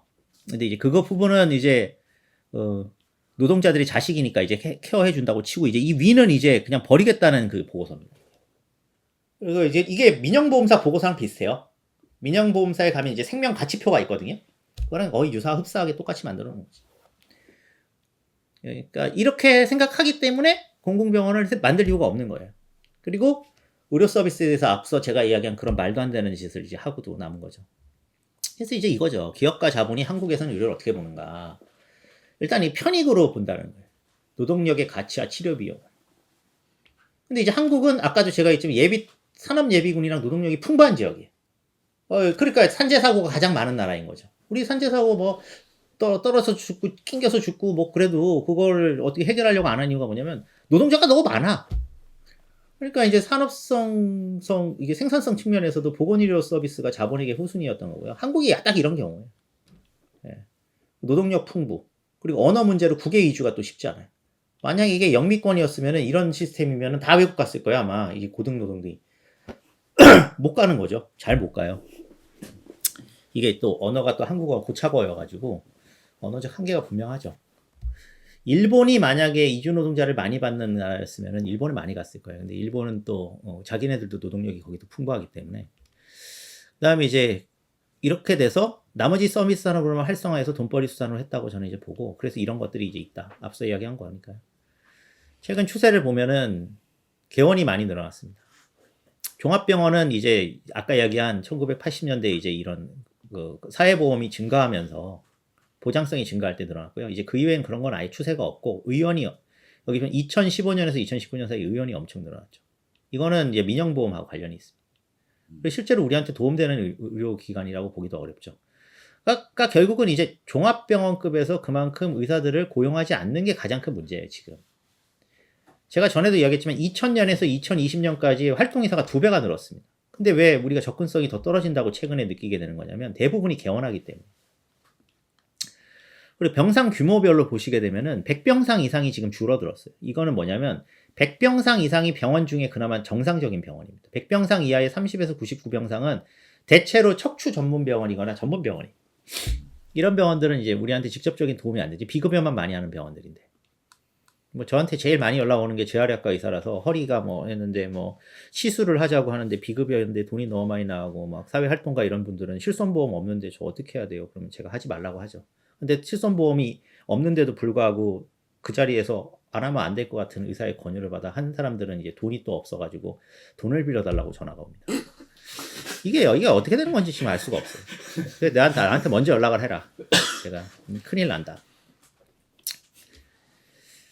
의료기관의 종별 입원 내일수 외래를 보시게 되면은 이게 종합병원 이렇게 이제 외래가 계속 늘어납니다. 이것도 웃겨요. 종합병원은 외래가 늘어나는 게 입원을 가지고 주로 해야 되는데 결국 종합병원도 외래를 경쟁적으로 같이 하는데 이거는 제가 봤을 때는 하나 측면은 그게 있어요. 의원들이 영양주사라든가 도수치료라든가 체해충격하든가 온갖 영리적인 걸 하니까 거꾸로 고혈압 당뇨 환자들이 의원을 굳이 갈 이유가 없어요. 종합병원에 가서 그냥 여기 있는 이제 입원 환자를 중심으로 보는 의사들의 외래를 보는 게 더 낫다고 생각할 수도 있는 그런 상황이 된 거죠. 그것도 영향이 있습니다. 이 두 가지가 같이 연결이 있는 거고. 그래서 이제 의료기관 종별 진료비 구성을 보시게 되면은 그래 이러나 저러나 이제 건강보험에서는 종합병원이 가져가는 비중은 이제 올라가고 있죠.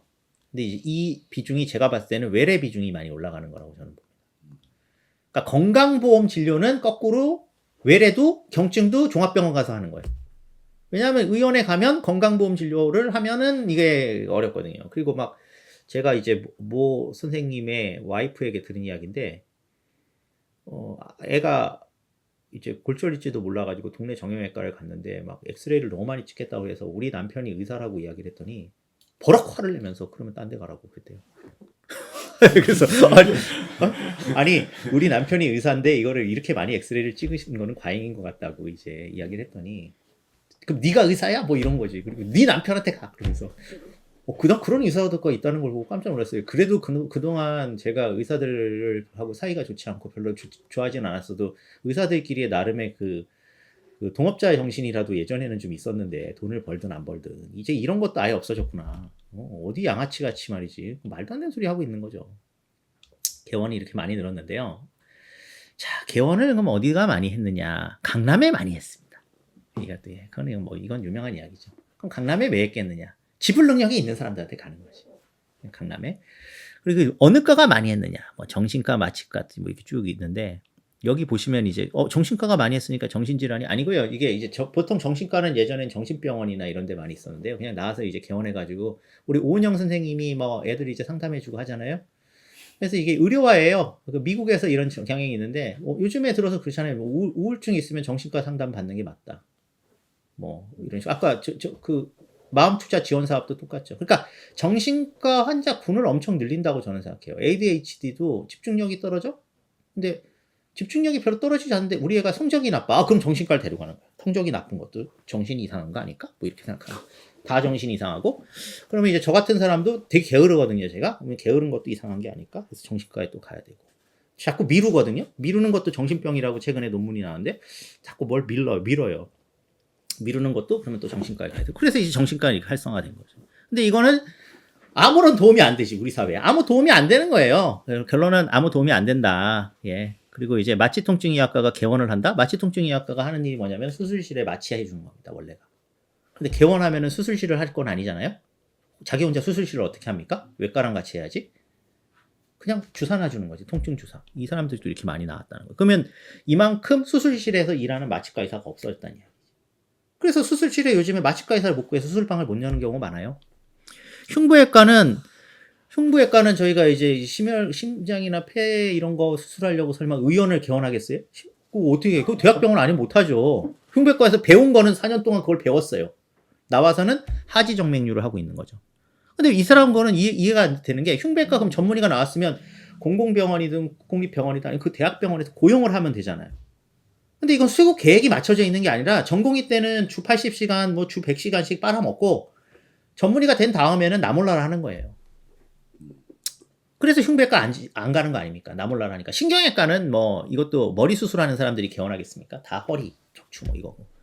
재활의학과 있네. 제가 재활의학과인데 이 재활의학과도 원래는 이 재활병원이나 이런 데서 뭐 보조기 뭐 아니면은 이 중추신경 재활 이런 거를 하는 걸 저희가 주로 배우는데 나가가지고는 전부 똑같아지는 거지. 주사 놔주고 뭐 체해 충격하고 도수치료하고 정형외과 뭐 말할 필요도 없고 여기 쭉 보시면은 이게 이런 진료과들이 대부분 대학병원에서 있어야 되는 진료과들이잖아요. 아니 큰 병원에서 있어야 되는 거. 입원 환자 중심의 진료과에서 있어야 되는데 이게 완전 다 개원한다는 거예요. 그러면 이게 나름 인기과죠. 흉부외과는 아니고요. 예, 여기 다 인기과들이죠. 인기과. 참 큰일입니다. 그래서 이제 구조조정을 지금 이제 시작을 한 거예요. 여기 보시면 현재의 비상진료 체계라는 위기를 기회로 삼아 이게 이제 이번에 자본의 어떤 목적 의도치 않은 목적이었다고 봅니다. 이게 작년 8월에 나온 건데요. 여기서 이야기하는 비상진료 체계가 이제 의사들의 집단 진료업으로 인한 전공의들의 이제 집단 사직으로 인한 비상진료 체계를 위기를 기회로 삼겠다. 항상 이제 자본은 위기를 기회로 삼아요. 그래서 이제 어떤 방식으로 할 거냐? 이 마지막 3번이 이제 주되게 되는 건데 전공의는 일부 줄이고 전문의를 늘리고 나머지 PA 등으로 채우는 방식인데 이거는 실제로 전공의 노동이 되게 저임금 노동이었었거든요. 그러니까 이 부분을 이제 상충화하면서 결국은 수가 인상을 제가 대략적으로 러프하게 계산해도 한 1200억 원 이상. 근데 이제 지금 실제로는 2조 3천억 정도를 쓴 걸로 봐서는 수가를 많이 인상하는 걸로 이거를 대체하려고 하는 것 같아요. 병원 자본하고는 이미 그 정부가 타협을 했다고 봅니다. 근데 이제 한 번 그렇게 올린 걸 또 깎을 수도 없으니까 사실 전공의가 안 돌아와도 문제가 없어진 거라고 저는 거의 보는데 근데 이제 중요한 거는 전공의가 안 돌아오면 다음 문제는 뭐냐면 전문의가 앞으로 고갈될 수가 있어요.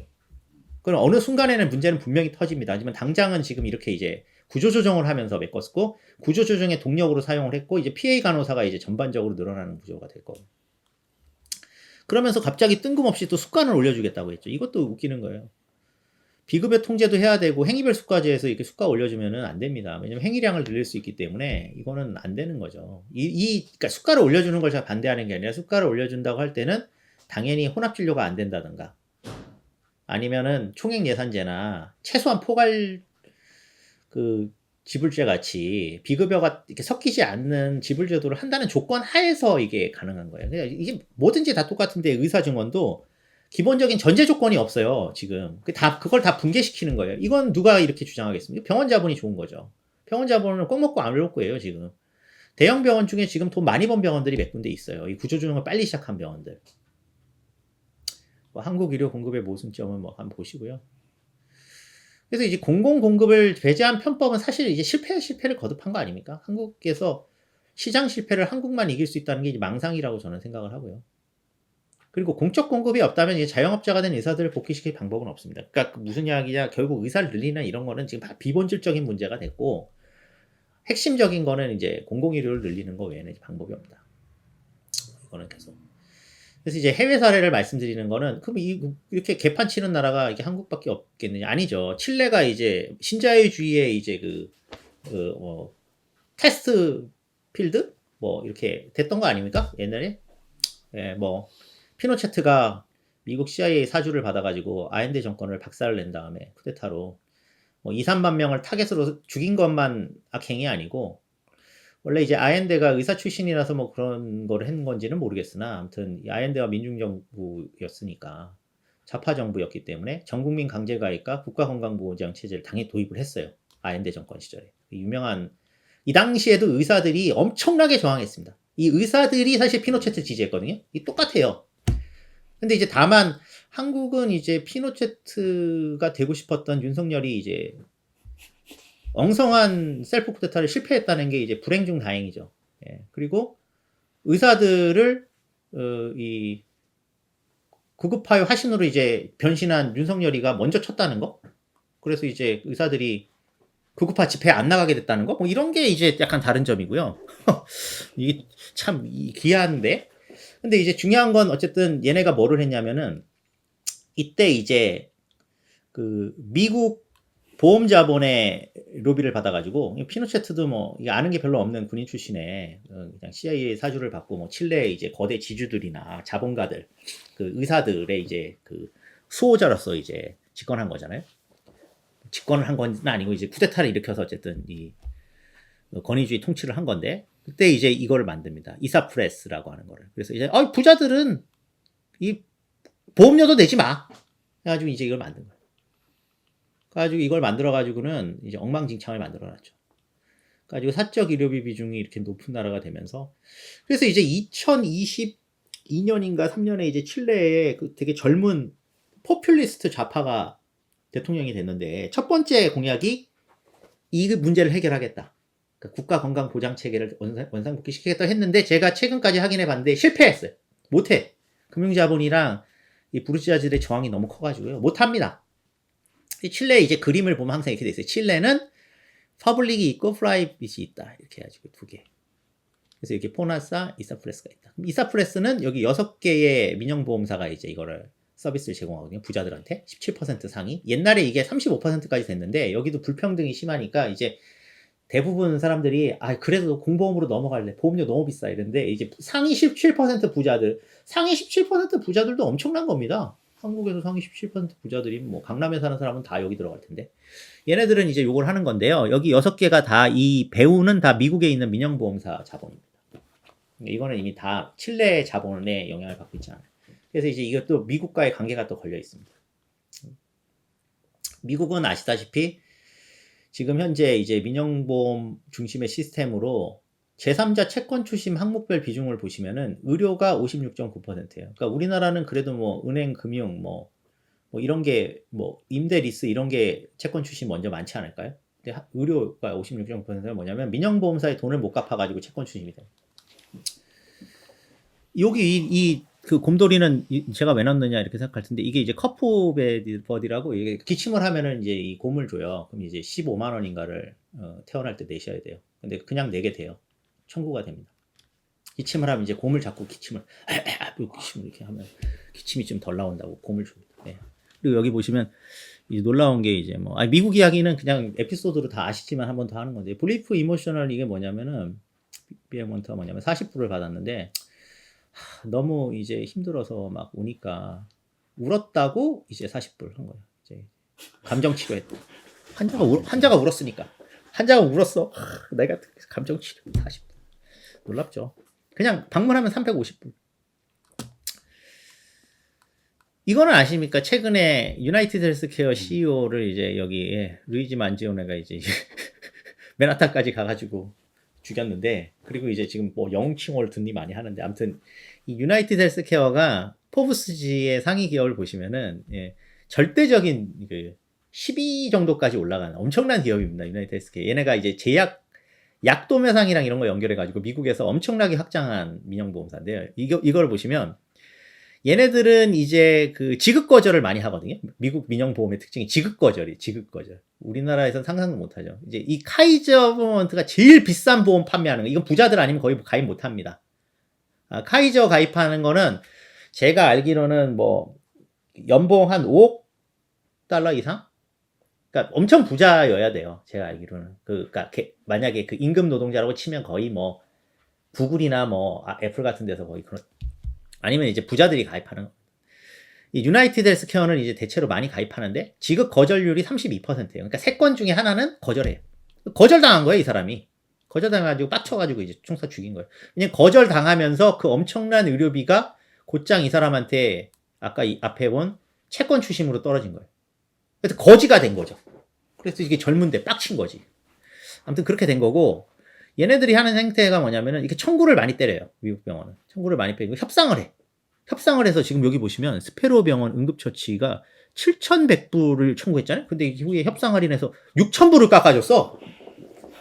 근데 이거를 이제 해주려면 보험이 해줘야 되는데, 제 이야기는 이제 좋은 보험은 이걸 해요. 자기들이 가가지고 야 니네 이렇게 하면 우리가 법기술자 데려다가 니네 병원 조질 거야. 그러면서 막 하는데, 이제 유나이티드 헬스케어는 왜 이걸 안 하냐?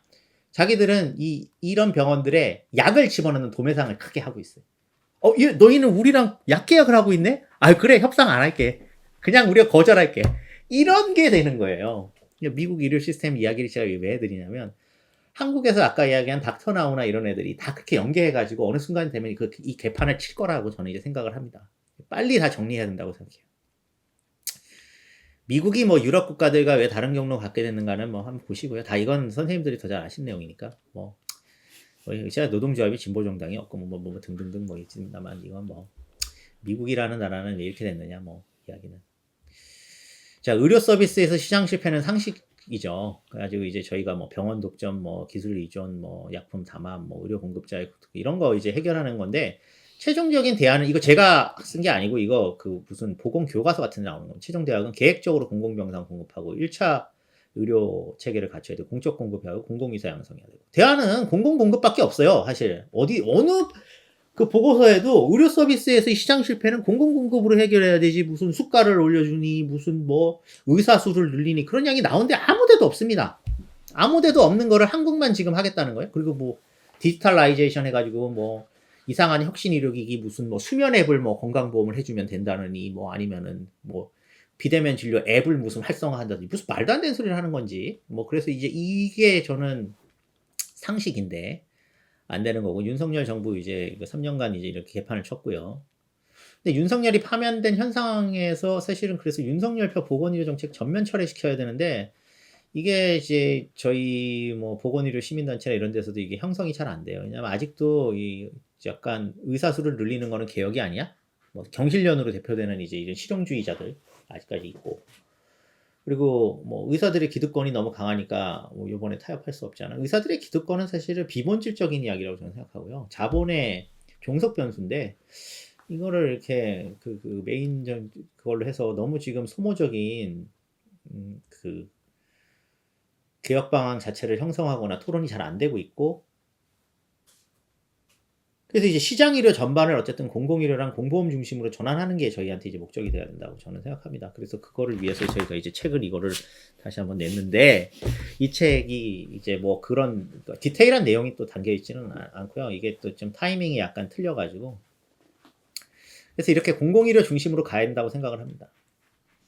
그래서 이제 끝으로 제안 드리는 거는 제가 이제 시민사회단체에서나 해서 요번에 하는 건 이게 뉴가 된 이유가 이제 옛날에 건강보험 하나로 운동이라고 해서 이제 선보험료 인상 운동 이제 아주 개량적이고 그 위험천만한 그 정규직 노동자 양보 운동을 하신 분들이 이제 건강보험 하나로 운동 이름을 붙여가지고 이게 위험하다고 그래서 뉴 건강보험 하나로 운동이라고 했었어요. 이것도 참 이런 것도 참 아이러니하죠. 이제 이게 참 그런 운동을 이게 소위 따옴표 진보 세력에서 주장해가지고 운동을 상당히 이렇게 파편화시키고 정규직 노동자들이 양보하면 된다는 그런 주장을 많이 펼쳤는데 아무튼 그래서 이제 이걸 다시 해야 될 때다. 결국은 혼합진료 금지, 병행진료 금지를 해야 되고요.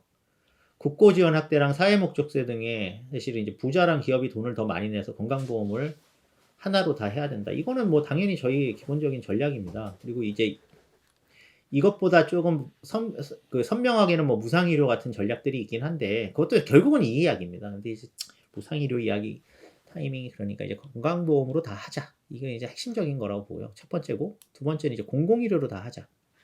물론 공공의료로 다는 못합니다. 이거는 뭐 있는 민간병원을 뭐 다 국유화하고 그러려면은 뭐 이제 레닌이 나타나서 사회주의 혁명을 성공해도 쉽지 않습니다. 당장. 근데 이제 그렇다 치더라도 이제 이 노선은 여기 보시면 의료 취약지, 의료 전달 체계가 안 된 지역 완결형 치료는 전부 공공공급을 해야 된다는 거예요. 공공 클리닉, 임대형 공공의원, 임대형 공공병원 등 광범한 공공의료 공급을 해야 되고요.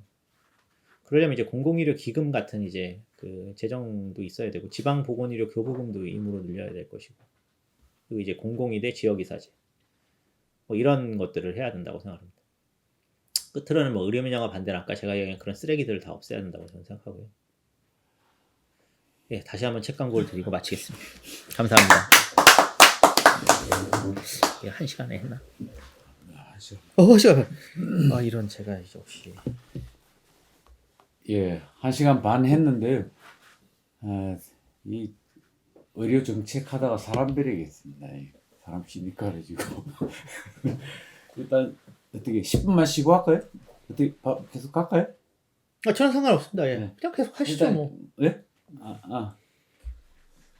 뭐 원하시는 대로. 계속 가죠. 예, 뭐 네. 빨리 끝내고 뭐 술이나 쉬니까 다 하시죠. 나가시더라고요.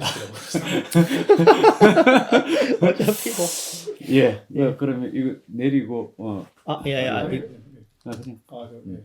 공유 중지를 하면 되겠네요. 예. 자, 이 길게 발제를 1시간 발제만 한 1시간 20분. 내용은 이렇게 나중에 다시 한번 더 읽어보면 같은데 사실은 이 굉장히 어렵더라고요. 따로 혼자서 보기에는 그렇게 하는데 일단 그래서 질문이나 하실 말씀이 있으시면 좀 해주시면 좋겠습니다. 예.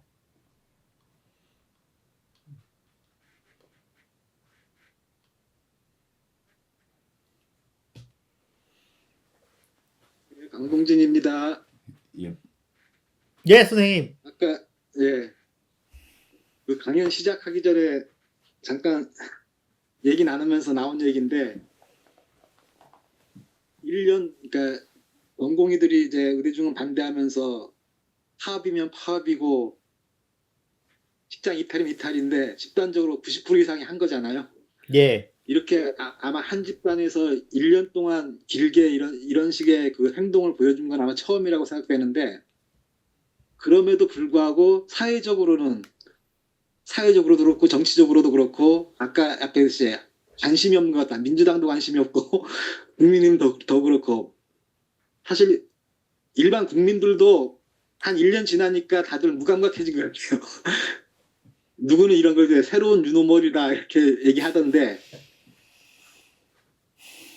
이렇게 무관심하고 아무런 일이 안 그러니까 아무런 사회적인 문제가 이렇게 크게 안 벌어지는 이유가 뭘까, 이렇게 좀 의료계 내부에서도 좀 고민을 해야 될 거라 생각하는데, 이제 그만큼 기존 의료 시스템이 아주 너무 과잉이었거나 아니면은 실제 이제 사람들한테 크게 도움이 안 됐던 게 아닐까.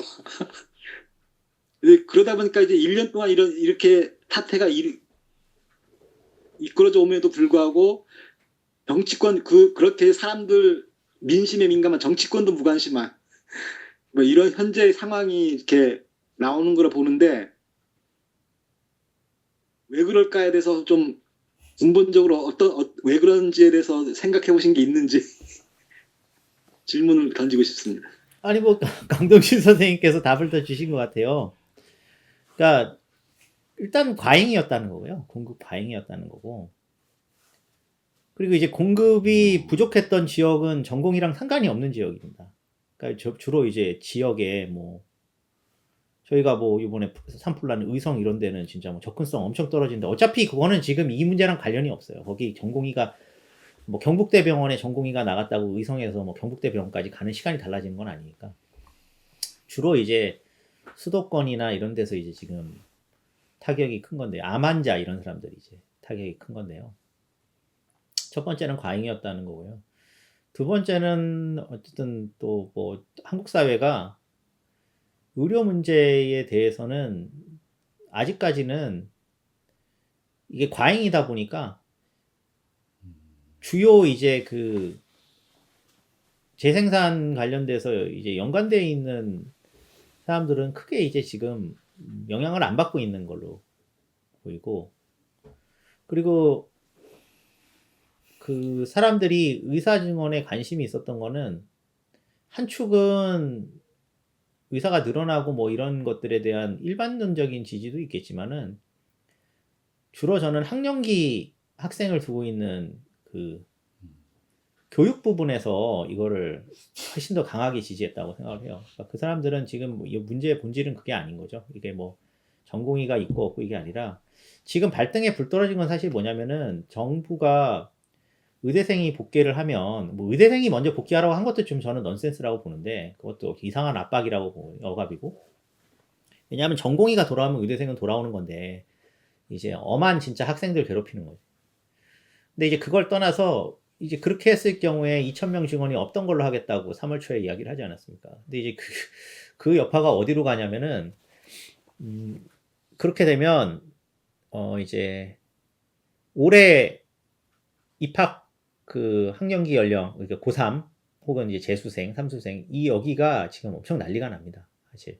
왜냐면 작년이 이제 되게 좋았던 거예요. 2,000명이 의과대학 정원 2,000명 늘림으로써, 제가 모 사교육 페이퍼를 봤는데 서울대랑 연고대의 수시 합격 등급이 0.3등급에서 0.4등급이 내려왔어요.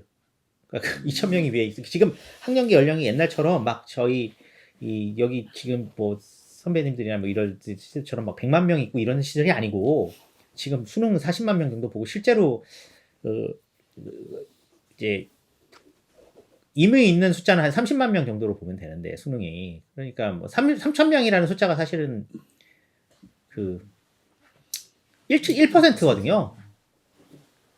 그러니까 이제 그 2,000명을 늘린다는 건 엄청난 거예요, 사실. 2,000명을 서울대, 옛날로 치면 서울대 정원을 2,000명 늘린 거예요, 그냥. 그러니까 이제 그런 문제로 지금 이게 뭔가 바뀌어 있어요. 이상하게 바뀌어 있습니다. 그리고 바뀌어 있는 것에 대해서 문제 제기를 하는, 저는 이제 약간 황당한 게, 교육 부분의 운동에서 이 문제에 대해서 문제 제기를 하는 사람이 없다는 것도 저는 놀라웠어요.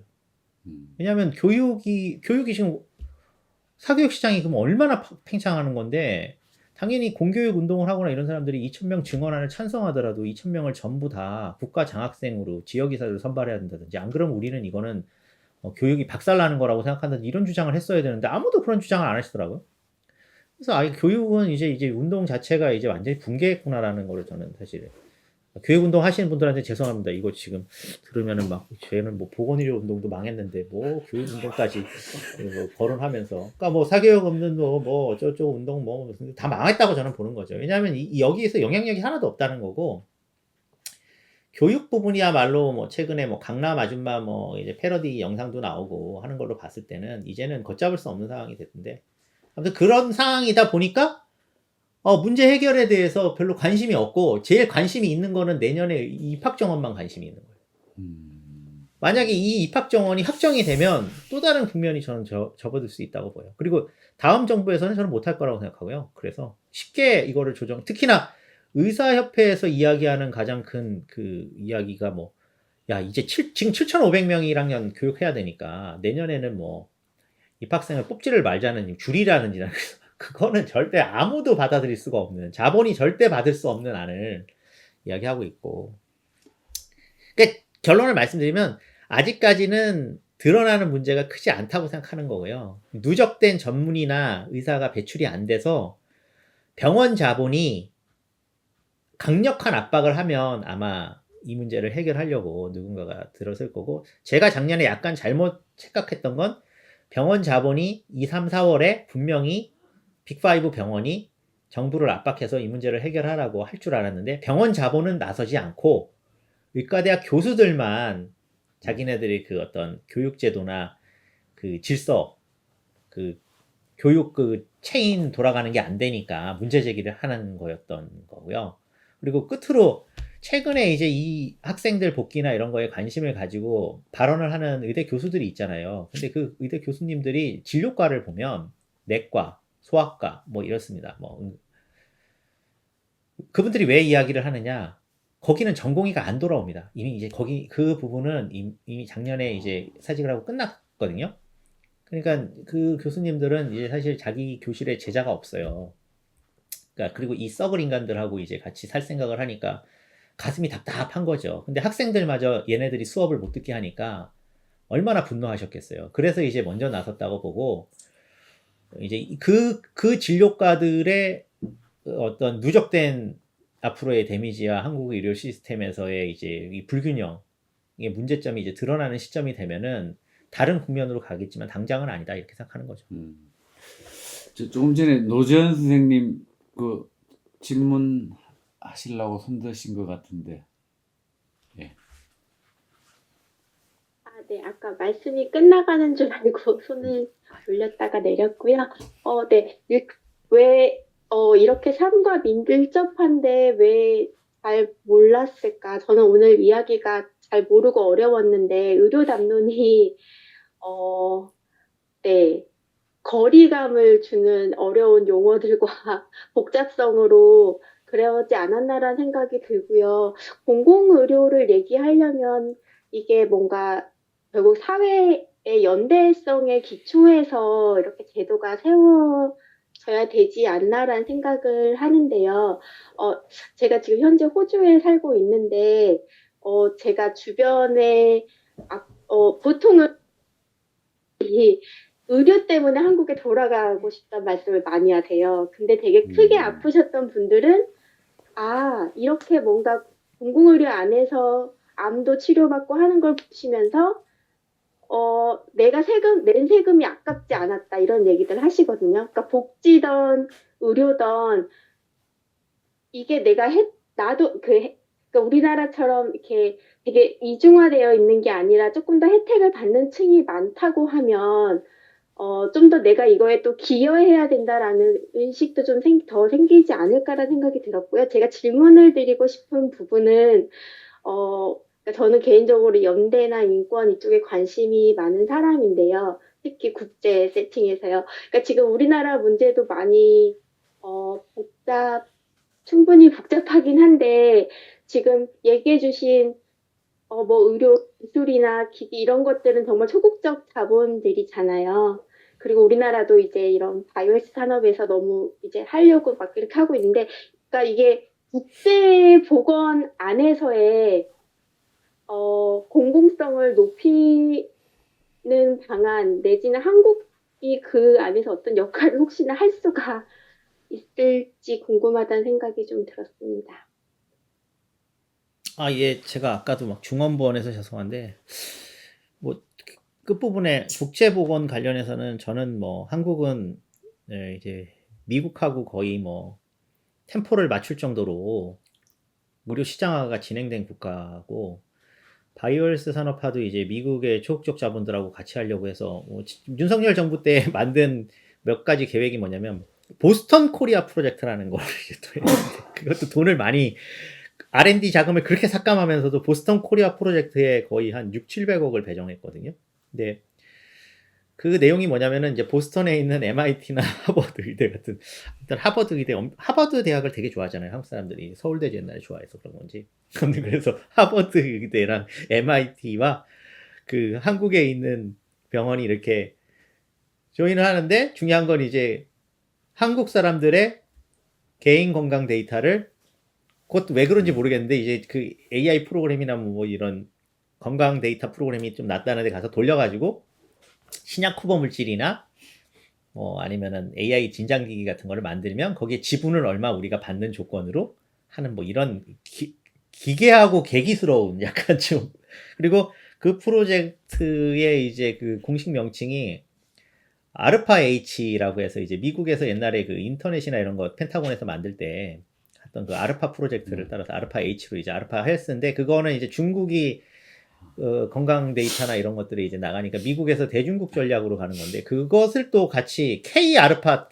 H를 하겠다고 윤석열이 이야기를 했습니다. 그래서 이제 이 이야기 같은 경우는 매우 상황은 안 좋다. 한국은 국제보건 뭐 WHO나 아니면 이런 데 발맞춰 가지고 뭐를 이렇게 하려고 하는 게 아니고, 백신이나 이런 것들에 대해서도 지적재산권을 완화할 생각이 아니라 그 파이자나 이런 애들의 하청을 받아가지고 SK 바이오나 삼성 바이오로직스가 그 생물학적 동등성 그 제재를 우리가 잘 만들어 줄게, 니들의 특허를 우리가 인정해 줄게, 뭐 이런 국가가 이미 되어버려서, 그래서 아마 지금 건강보장이나 이런 것도 이렇게 했다고 보고요. 그걸 이제 그 하나만 더 첨언을 드리면, 미국이 경상의료비의 16.6%를 쓰는 나라인데, 아까 제가 얘기했지만 정상적인 국가면은 다른 산업자본이 그거를 용인하지 않죠. 그 2008년에 그 제네럴 모터스가 부도가 났을 때요, 리먼 브라더스 이후에 부도가 났을 때, 타격을 받았을 때 포브스 씨가 뭐라 그랬냐면은, 제네럴 모터스 자체가 흑자가 안 난 건 아닌데 흑자보다 더 많은 돈을 민영보험사한테 줬다. 그러니까 자기네들 그 노동자들 고용할 때 그 민간보험 같이 태워서 계약을 해야 되니까, 그러니까 민영보험만 아니었으면 이라고 이제 이야기를 했을 정도로 자동차나 이런 제조업에는 쥐약이거든요. 이런 시스템이. 근데 미국이 그렇게 하는 이유는, 그 제너럴 모터스가 망한 거보다는 아까 제가 얘기한 파이자나 이런 제약업체들이나 아니면은 각종 의료기기 업체들이나 뭐 다빈치 로봇 이런 것도 다 미국에서 만드는 거고요. 그리고 이제 민영보험의 이익률이 훨씬 높기 때문에 사실은 그렇게 되는 거고, 그와 비슷한 구조를 갖고 있는 게 스위스입니다. 스위스가 유럽에서 혼자 이렇게 높은 의료비를 내는데, 스위스가 세계 5대 다국적 제약회사 중에 2개가 스위스에 있어요. 로시랑. 그래서 스위스도 그렇게 할 이유가 없는 거예요. 자국민들에게 의료비를 더 많이 하더라도 그 산업을 부흥하는 게 훨씬 낫다고 생각하는 거죠. 그리고 해외 약품이나 의료기기가 갈 때 처음에 등재된 국가의 그 가격을 표준 가격화하는 경향이 있어서 거기서 높게 때려가지고 들어가야 돼요. 그러니까 자국민들을 희생시키는 거예요. 그 자본을 위해서. 그러니까 한국은 그러니까 국제보건 이런 거는 이미 완전히 저는 물 건너왔다는 게, 이미 그 노선, 이 테크트리를 노무현 정부 때 의료산업화 선진화위원회 이후로는 의료 서비스를 산업화해가지고 바이오헬스 산업화하자는 걸 완전히 갖고, 2010년에 지금은 죽은 이건희가 삼성이 앞으로 차세대 먹거리 5개를 이야기할 때 2개가 바이오예요. 그리고 이제 이재용은 거기에 대해서 일부 정리하려고 하는 건 있었지만 바이오로직스는 가져갈 거고요. 그거는 이제 그나마 불행 중 다행인가? 그 의료기기 사업은 철수를 했어요. 그것마저 지금 하고 있으면은 삼성이 그걸 계속하고 있으면 아마 아까 혁신 의료기기 온갖 사업에 다 관여해가지고 완전 쓰레기통이 됐을 텐데 그나마 그거는 이제 뜨내기 자본들이 지금 하고 있는 거고요. 그런 상황입니다. 현상은 그렇습니다. 예, 대답이 되셨는지.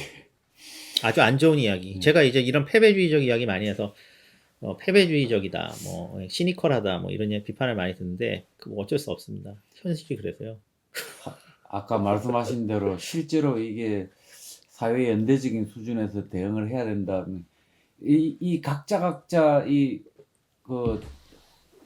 각 주제별로 뭐 개인 정보라든지 등등등 해갖고 각 파트별로 진짜 많이 싸웠거든요. 예. 근데 어느 순간 보니까 저도 이 발제 들으면서 와, 굉장히 놀랍다 이 생각. 진도가 너무 많이 나갔네요. 진도가 너무 많이 나가서 진짜 이게 대응이 의료 문제를 넘어서 사회 전체적인 공동 대응의 수준의 문제일 것 같은데 그런 점에서 아까 말씀해 주신 대로 사회 연대적인 어떤 대응이 있어야 되겠다 이런 생각을 다시 한번 저도 이렇게 아까 질문하시는 거 들으면서 이제 그런 생각이 들었었는데 혹시 뭐 더 하실 얘기 있습니까? 됐습니다. 예. 예, 감사합니다. 마치시죠. 혹시 다른 분 뭐 없으십니까? 예, 그러면 일단 뭐 예 마치도 괜찮겠습니까? 예, 그러면 네, 수고하셨습니다. 예, 감사합니다. 수고하셨고요. 마지막에 어떻게 한 말씀 하실? 아니 뭐 그건 아니고 저희 재간현숙 박사님이 책 아니 그러니까 여기 있는 이야기를 제가 한 건 아닌데 여기가 더 잘 정리되어 있습니다. 제가 말이 워낙 두서가 좀 없고 그냥 저 그냥 막말하는 사람으로 지금 이미 낙인이 찍혀 있어서 오늘 어쨌든 감사합니다. 불러주셔서. 예. 앞으로 이때까지 많이 답답했는데요. 사실은 이제 뭐 이렇게 아까 했던 뭐 진도도 많이 나갔고 좀 대응에 있어서의 어떤 방향을 잡는 것도 좀 막연하긴 한데 좀 이제 연대전략 수준에서 고민을 좀 많이 해야 되겠다라는 생각을 하게 되는 자리인 것 같습니다. 어쨌든 우리 선생님 성품이 더 안 좋아졌어요. 예. 예, 고맙습니다. 박수 치면서 끝내겠습니다. 감사합니다. 예. 아유, 고생하셨습니다. 아유, 정말. 예. 수고하셨습니다.